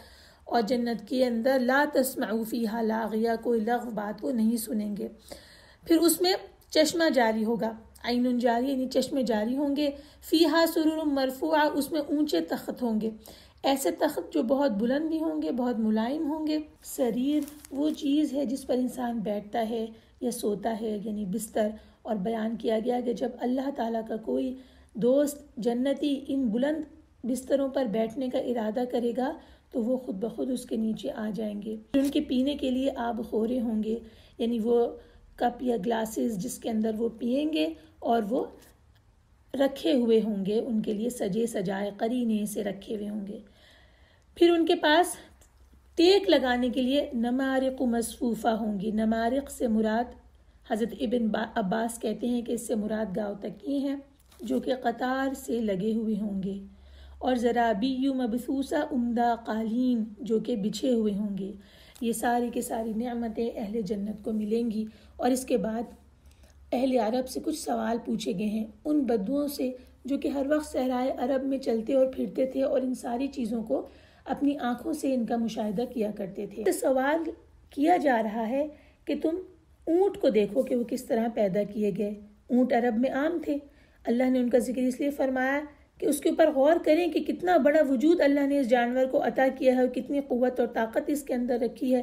اس کے باوجود تمہارے لیے نرم ہے اور تم اس پر بیٹھتے ہو، تمہارے تابع ہوتا ہے، تم اس پر جتنا چاہتے ہو بوجھ لاد دیتے ہو، وہ تمہارا ماتحت ہو کر رہتا ہے، پھر اس کا گوشت تمہارے کھانے، اس کا دودھ تمہارے پینے، اور اون اس کا تمہاری گرمی حاصل کرنے کے کام آتا ہے۔ اس کے علاوہ بھی اونٹ کی خلقت میں بہت ساری ایسی چیزیں ہیں جو غور کے قابل ہیں۔ پھر آسمان پہ غور کرو کہ کس نے اسے اونچا کیا، یعنی کہ اتنا اونچا ہے اور بغیر ستونوں کے قائم ہے، کوئی اس میں شگاف نہیں ہے، ستاروں سے مزین کیا ہوا ہے۔ پھر پہاڑوں کی طرف دیکھو کہ کیسے انہیں گاڑ دیا گیا ہے، اور پھر زمین کی طرف کہ کس طرح اللہ نے اسے بچھایا ہے۔ اور اس کے بعد اللہ تعالیٰ نے اپنے رسول سے فرما دیا کہ آپ نصیحت کیجئے، آپ کا کام نصیحت کرنا ہے اور آپ ان کے اوپر فوجدار نہیں ہیں، یعنی نصیحت کرنے کے بعد آپ کی ذمہ داری نہیں ہے کہ یہ ایمان لاتے ہیں یا ایمان نہیں لاتے، اور آپ ان پر جبر کرنے والے بھی نہیں ہیں، آپ ان کے دلوں میں ایمان پیدا کرنے والے بھی نہیں ہیں اور ان پر ایمان کو مسلط کر دینے والے بھی نہیں ہیں۔ ایمان قبول کرنا یا نہ کرنا ان کی مرضی ہے، اور جو کفر کریں گے اور منہ موڑیں گے تو آپ سے ان کا کوئی لینا دینا نہیں، کیونکہ وہ پلٹ کر اللہ تعالیٰ کے پاس آئیں گے۔ فَيُعَذِّبُهُ اللَّهُ الْعَذَابَ الْأَكْبَرَ، تو اسے اللہ بہت بڑا عذاب دے گا۔ پھر کہہ دیا گیا اِنَّ عَلَيْنَا إِيَابَهُمْ ثُمَّ إِنَّ عَلَيْنَا حِسَابَهُمْ، بے شک ہماری طرف ان کا لوٹ کر آنا ہے اور پھر بے شک ان کا حساب لینا بھی ہمارے ہی ذمے ہے۔ یعنی اللہ نے یہ بتا دیا کہ ہم ان کے اعمال کا حساب لینے کے لیے بیٹھے ہوئے ہیں اور ان کے مطابق انہیں جزا دیں گے۔ اگر اعمال اچھے ہوں گے تو اچھی جزا ملے گی، اور اگر اعمال برے ہوئے تو بری سزا بھی ہم ہی دینے والے ہیں، اور نبی کا کام صرف پیغام پہنچا دینا ہے۔ الحمدللہ سورہ غاشیہ کی تفسیر مکمل ہوئی۔ آئیے اب ہم سورہ الفجر کی طرف چلتے ہیں جو قرآن کی 89 سورہ ہے اور اس میں 30 آیات ہیں۔ بسم اللہ الرحمن الرحیم۔ قسم ہے فجر کی اور 10 راتوں کی اور جفت اور طاق کی اور رات کی جب کہ وہ بیت رہی ہو، یقیناً ان چیزوں میں صاحب عقل کے لیے معتبر قسم ہے۔ کیا آپ نے دیکھا نہیں کہ آپ کے رب نے عاد کے ساتھ کیسا سلوک کیا تھا؟ عاد ارم جو اونچے ستونوں والے تھے، جن کے مانند کوئی قوم ملکوں میں پیدا نہیں کی گئی، اور ثمود کے ساتھ جو وادی میں چٹانیں تراشتے تھے، اور فرعون میخوں والے کے ساتھ وہ جنہوں نے شہروں میں سرکشی کی اور ان میں بہت زیادہ فساد پھیلایا۔ تب آپ کے رب نے ان پر عذاب کا کوڑا برسایا، بے شک آپ کا رب مجرموں کی گھات میں ہے۔ لیکن انسان جو ہے، جب اس کا رب اسے آزمائے اور اسے عزت اور نعمت دے تو وہ کہتا ہے کہ میرے رب نے مجھے عزت دی، مگر جب وہ اسے آزمائے اور اس کا رزق اس پہ تنگ کر دے تو وہ کہتا ہے کہ میرے رب نے مجھے ذلیل کر دیا۔ ہرگز نہیں، بلکہ تم یتیم کی عزت نہیں کرتے اور باہم مسکین کو کھانا کھلانے کی ترغیب نہیں دیتے، اور تم میراث کا سارا مال سمیٹ کر کھا جاتے ہو، اور تم مال سے جی بھر کر پیار کرتے ہو۔ ہرگز نہیں، جب زمین خوب کوٹ کر ہموار کر دی جائے گی اور آپ کا رب اور فرشتے صف در صف آئیں گے اور اس دن جہنم سامنے لائی جائے گی، اس دن انسان اپنے کرتوت یاد کرے گا، اور یہ یاد کرنا اس کے لیے کیوں کر مفید ہوگا۔ وہ کہے گا کاش میں نے اپنی اس زندگی کے لیے کچھ آگے بھیجا ہوتا۔ چنانچہ اس دن اس جیسا عذاب دینے والا اور کوئی نہیں ہوگا، اور اس جیسا جکڑنے والا بھی اور کوئی نہیں ہوگا۔ اے نفس مطمئن، تو اپنے رب کی طرف چل، اس حال میں کہ تو اس سے راضی اور وہ تجھ سے راضی۔ پھر تو میرے بندوں میں داخل ہو جا اور میری جنت میں داخل ہو جا۔ سورہ فجر کا اختصار ہم نے 4 نکات کے تحت کیا۔ سب سے پہلے 4 آیات قسمیہ جو آئی ہیں، قسم ہے فجر کی اور 10 راتوں کی اور جفت اور طاق کی اور رات کی جب کہ وہ چل رہی ہو۔ پہلی قسم فجر کی کھائی گئی اور اس سے مراد صبح کا وقت ہے، اور اس کے بعد دوسری آیت میں جو قسم ہے وہ 10 راتوں کی ہے، اس سے مراد عشرہ ذوالحجہ ہے۔ صحیح بخاری میں حضرت ابن عباس سے روایت ہے کوئی ایام ایسے نہیں جن میں عمل صالح اللہ تعالیٰ کو ان دنوں سے زیادہ محبوب ہو، یعنی ذو الحجہ کے 10 دنوں سے۔ صحابہ کرام نے عرض کی کہ اللہ کی راہ میں جہاد کرنا بھی زیادہ محبوب نہیں؟ فرمایا اللہ کی راہ میں جہاد کرنا بھی نہیں، سوائے اس کے کہ کوئی شخص اپنے جان و مال کے ساتھ اللہ کی راہ میں نکلے اور پھر ان میں سے کسی چیز کے ساتھ واپس نہ لوٹے۔ یہ حدیث کے الفاظ ختم ہوتے ہیں۔ تو یہ 10 دن جو ہے یہ ذو الحج کے پہلے 10 روز ہوئے۔ اس کے بعد والشفع والوتر، شفع کہہ رہے ہیں اس سے مراد قربانی کا دن ہے، اور وتر سے مراد یوم عرفہ ہے، یعنی 9 ذی الحج وتر ہے اور 10 ذی الحج شفع ہے۔ اس سے یہ دونوں دن مراد ہیں۔ واللیل اذا یسر، اور رات کی جبکہ وہ چل رہی ہو، یعنی اس سے مراد یہ کہ بیت رہی ہو۔ اس کے بعد یہ بات آئی کہ کیا اس میں عقل مند کے واسطے کافی قسم ہے؟ کا مطلب یہ ہے کہ جو عقل والے لوگ ہیں ان کے لیے اس میں کافی قسم موجود ہے۔ اس کے بعد یہ بات کھل کے نہیں بتائی گئی کہ قسم کس بات پہ کھائی گئی، لیکن مجموعی طور پر نگاہ ڈالنے سے یہ بات پتہ چلتی ہے کہ جس بات پہ قسم کھائی گئی وہ یہ کہ محمد صلی اللہ علیہ وسلم جزا اور سزا کی جو خبر دے رہے ہیں وہ برحق ہے، اور جو کچھ بھی اس دنیا میں ہو رہا ہے اس کا انجام ضرور ایک روز تمہاری آنکھوں کے سامنے آ جائے گا۔ جس طرح کہ قوم عاد اور ثمود اور فرعون نے اپنا انجام دیکھ لیا، اس طرح تم بھی انجام دیکھ لو گے۔ فرعون کو ذی الاوتاد اس لیے کہا گیا کہ اوتاد سے مراد وہ لشکر ہیں جو فرعون کے حکم کو مضبوط اور مستحکم کیا کرتے تھے۔ آگے بتایا گیا کہ ان ربک لبالمرصاد، بے شک آپ کا پروردگار گھات میں۔ حضرت ابن عباس فرماتے ہیں کہ اس کے معنی یہ ہے کہ وہ سن رہا ہے اور دیکھ رہا ہے، اپنی مخلوق کی گھات میں ہے کہ وہ کیا عمل کرتی ہے، اور ہر ایک کی کوشش کا دنیا اور آخرت میں بدلہ دے گا، اور ان قریب تمام مخلوقات کو اس کی بارگاہ میں پیش کیا جائے گا اور وہ عدل کے ساتھ فیصلہ کرے گا، ہر ایک سے وہ سلوک کرے گا جس کا وہ مستحق ہوگا، کیونکہ وہ اس بات سے پاک ہے کہ کسی کے اوپر ظلم کرے۔ اس کے بعد انسانوں کی آزمائش کے بارے میں بتایا گیا کہ دولت اور فقر دونوں آزمائش ہے، زیادہ دولت کا ہونا اور کم ہونا، لیکن انسان جو ہے اللہ تعالیٰ اسے آزماتا ہے اور دولت دیتا ہے اور عزت دیتا ہے، تو پھر وہ یہ کہتا ہے کہ میرے رب نے مجھے عزت دی۔ اسی طرح جب اللہ تعالیٰ انسان پر امتحان اور آزمائش کے طور پہ رزق کو تنگ کر دیتا ہے تو وہ یہ خیال کرتا ہے کہ یہ اللہ کی طرف سے اس کی توہین ہے۔ اللہ نے بتا دیا کلا، ہرگز نہیں، یہ بات اس طرح نہیں جس طرح انسان نے گمان کیا ہے، بلکہ حقیقت یہ ہے کہ یہ عزت اور ذلت کا معیار ہے ہی نہیں۔ تم سخت غلط فہمی میں مبتلا ہو کہ اخلاق کی بھلائی اور برائی کے بجائے تم نے دولت کو معیار عزت اور ذلت بنا رکھا ہے، جبکہ اخلاقی اعتبار سے تمہاری یہ حالت ہے جو آگے کی 4 آیتوں میں بیان ہوئی۔ کلا بل لا تکریمون الیتیم ولا تحاضون علی طعام المسکین وتأکلون التراث اکلا لما وتحبون المال حبا جما۔ اب یہ ہے کہ سب سے پہلے تم یتیم کے ساتھ عزت کا سلوک نہیں کرتے، یعنی جب تک اس کا باپ زندہ رہتا ہے اس کے ساتھ تمہارا برتاؤ کچھ اور ہوتا ہے، اور جب اس کا باپ مر جاتا ہے تو ہمسائے اور دور کے رشتہ دار تو درکنار چچا اور ماموں تک اس سے آنکھیں پھیر لیتے ہیں۔ یہ یتیم کے ساتھ تمہارا سلوک ہوتا ہے۔ پھر تم طعام مسکین کے لیے ایک دوسرے کو نہیں ابھارتے، یعنی تمہارے معاشرے میں غریبوں کو کھانا کھلانے کا کوئی چرچا نہیں ہے، نہ کوئی خود کسی بھوکے کو کھانا کھلاتا ہے، نہ لوگوں میں یہ جذبہ پایا جاتا ہے کہ لوگوں کی بھوک مٹانے کی فکر کریں اور ایک دوسرے کو کھانا کھلانے پر اکسائیں۔ یہ تمہارے معاشرے کا حال ہے۔ اور اس کے بعد تم میراث کا مال سمیٹ کے کھا جاتے ہو۔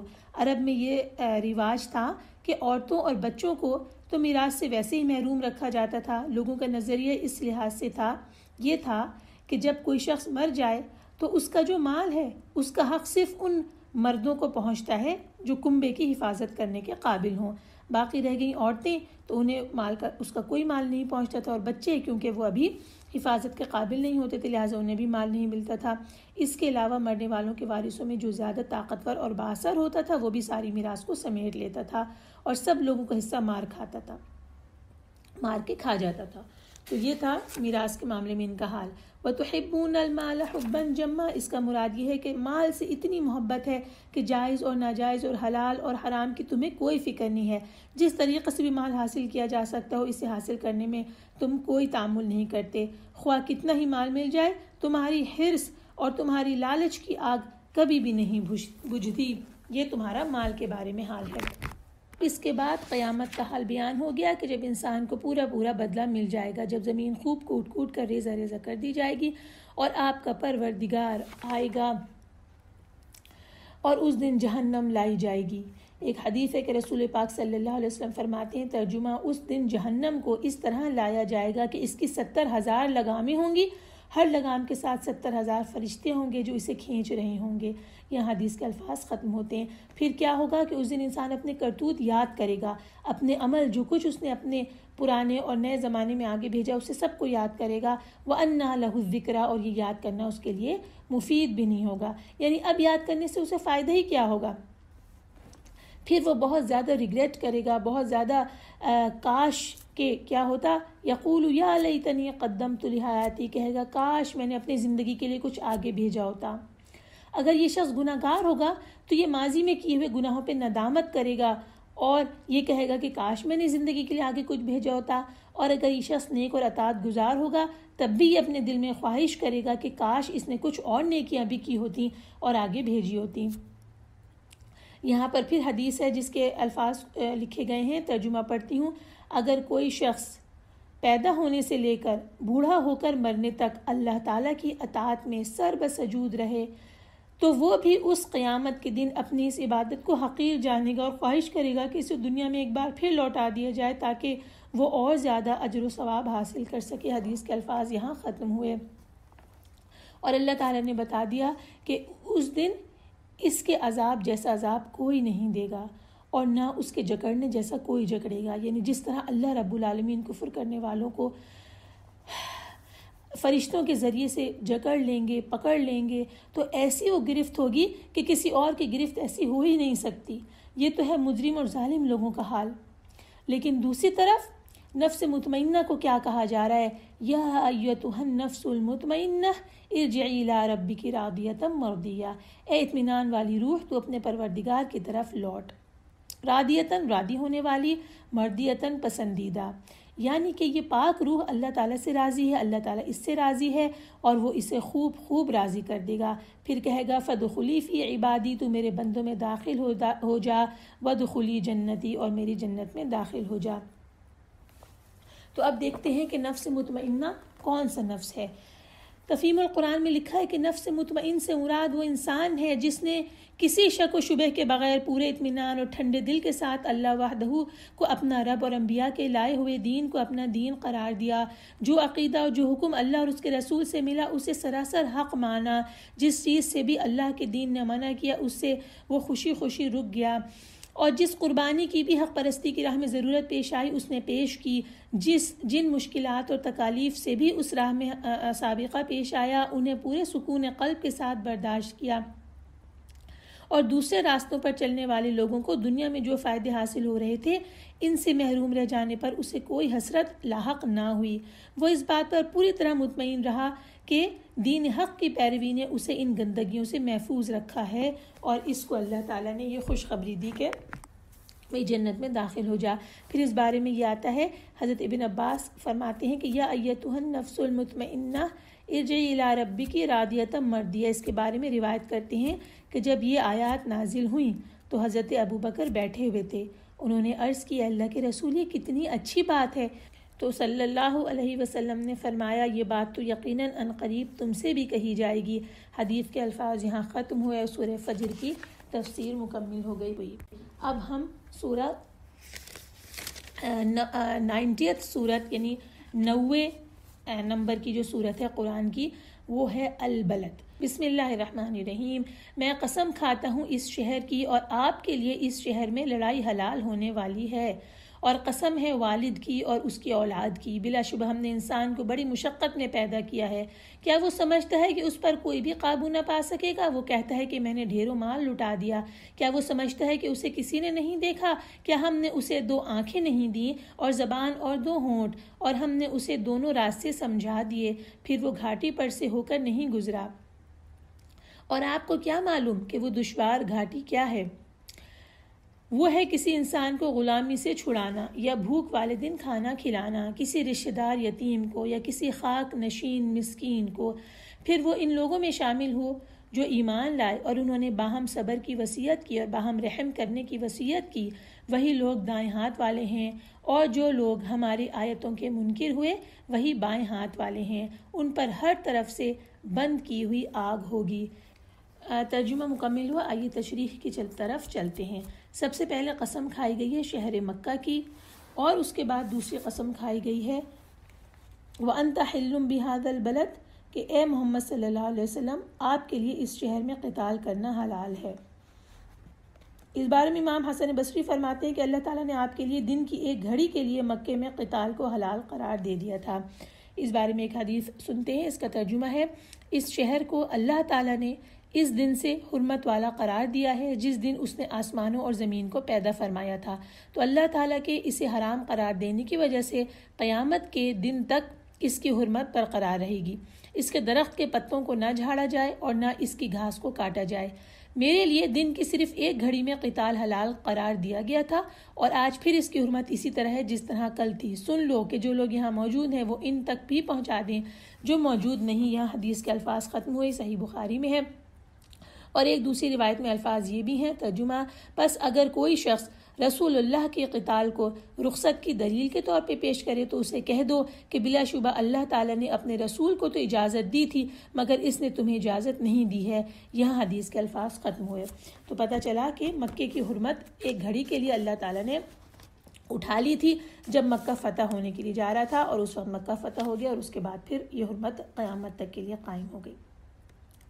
اور اس کے بعد پھر قسم آئی ہے والدیوں وما ولد، اور والدیوں وما ولد، والد سے یہاں مراد آدم علیہ السلام ہے، ما ولدہ سے مراد ان کی تمام اولاد ہے۔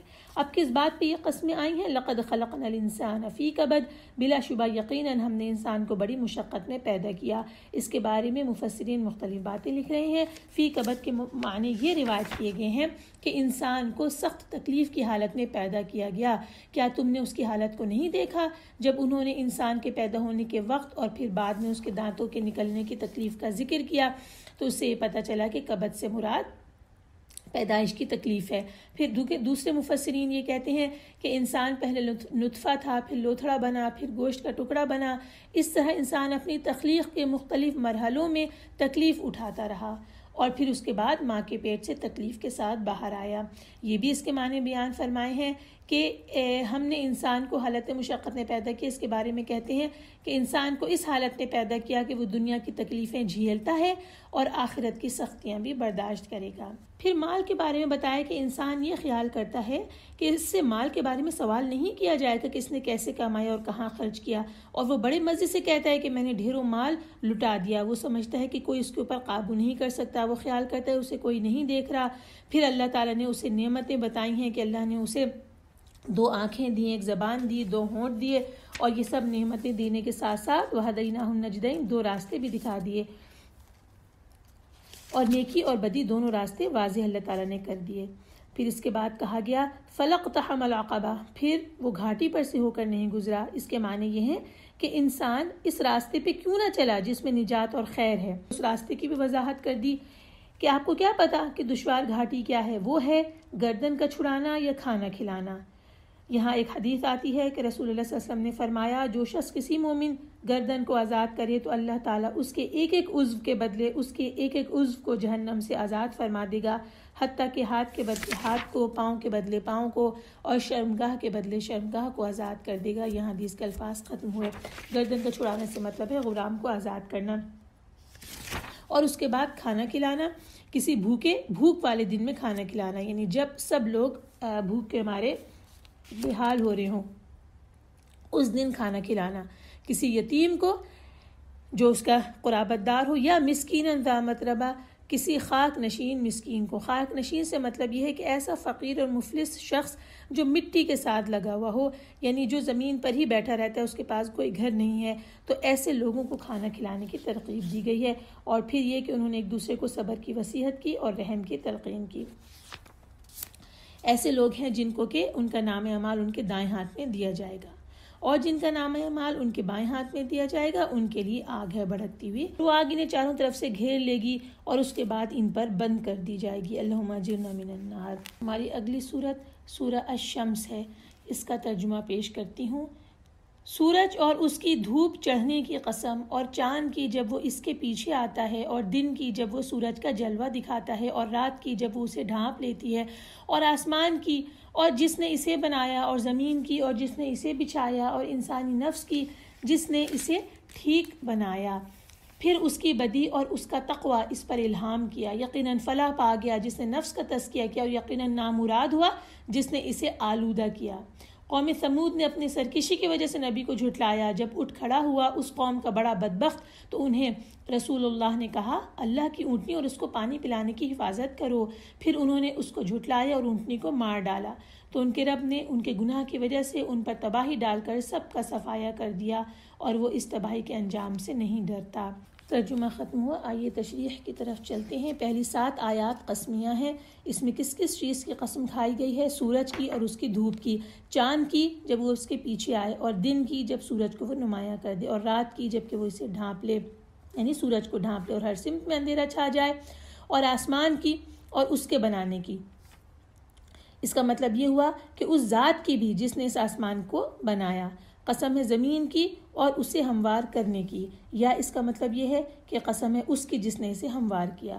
پھر اس کے بعد قسم ہے نفس کی اور اسے درست بنانے کی، یا اس بات کی قسم کہ نفس کی اور نفس کو درست بنانے والے کی۔ اور درست بنانے کا مطلب کیا ہے کہ اس کے اعضاء کو متناسب بنایا، اسے بے ڈھپ نہیں بنایا۔ اور پھر اس کے بعد فَأَلْهَمَهَا فُجُورَهَا وَتَقْوَاهَا، پھر سمجھ دی اس کو اور اس کو بدی اور اس کی برائی اس میں الہام کر دی۔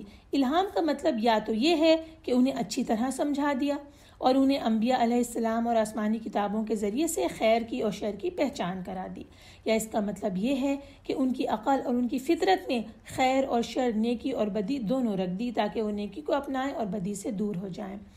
اس کے بعد اللہ تعالیٰ نے بیان کر دیا کہ قد افلح من زکاہا، جس نے اسے پاک کیا وہ کامیاب ہوا۔ کس سے پاک کرنا ہے؟ شرک سے پاک کرنا ہے نفس کو، معصیت سے، اللہ تعالیٰ کی نافرمانی سے، اخلاق کی برائیوں سے، اور کس چیز کو اختیار کرنا ہے؟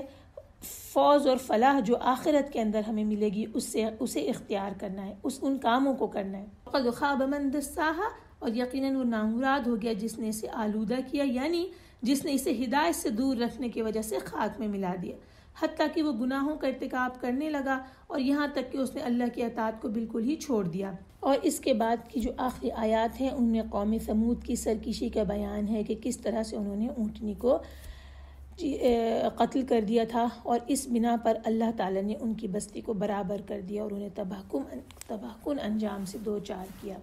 اور اس کے ساتھ ہی ہماری آج کی نشست بھی مکمل ہوئی۔ انشاءاللہ اللہ کی توفیق سے کل ہم قرآن پاک کا اختتام کریں گے اور اللہ تعالیٰ کے حضور دعا کریں گے۔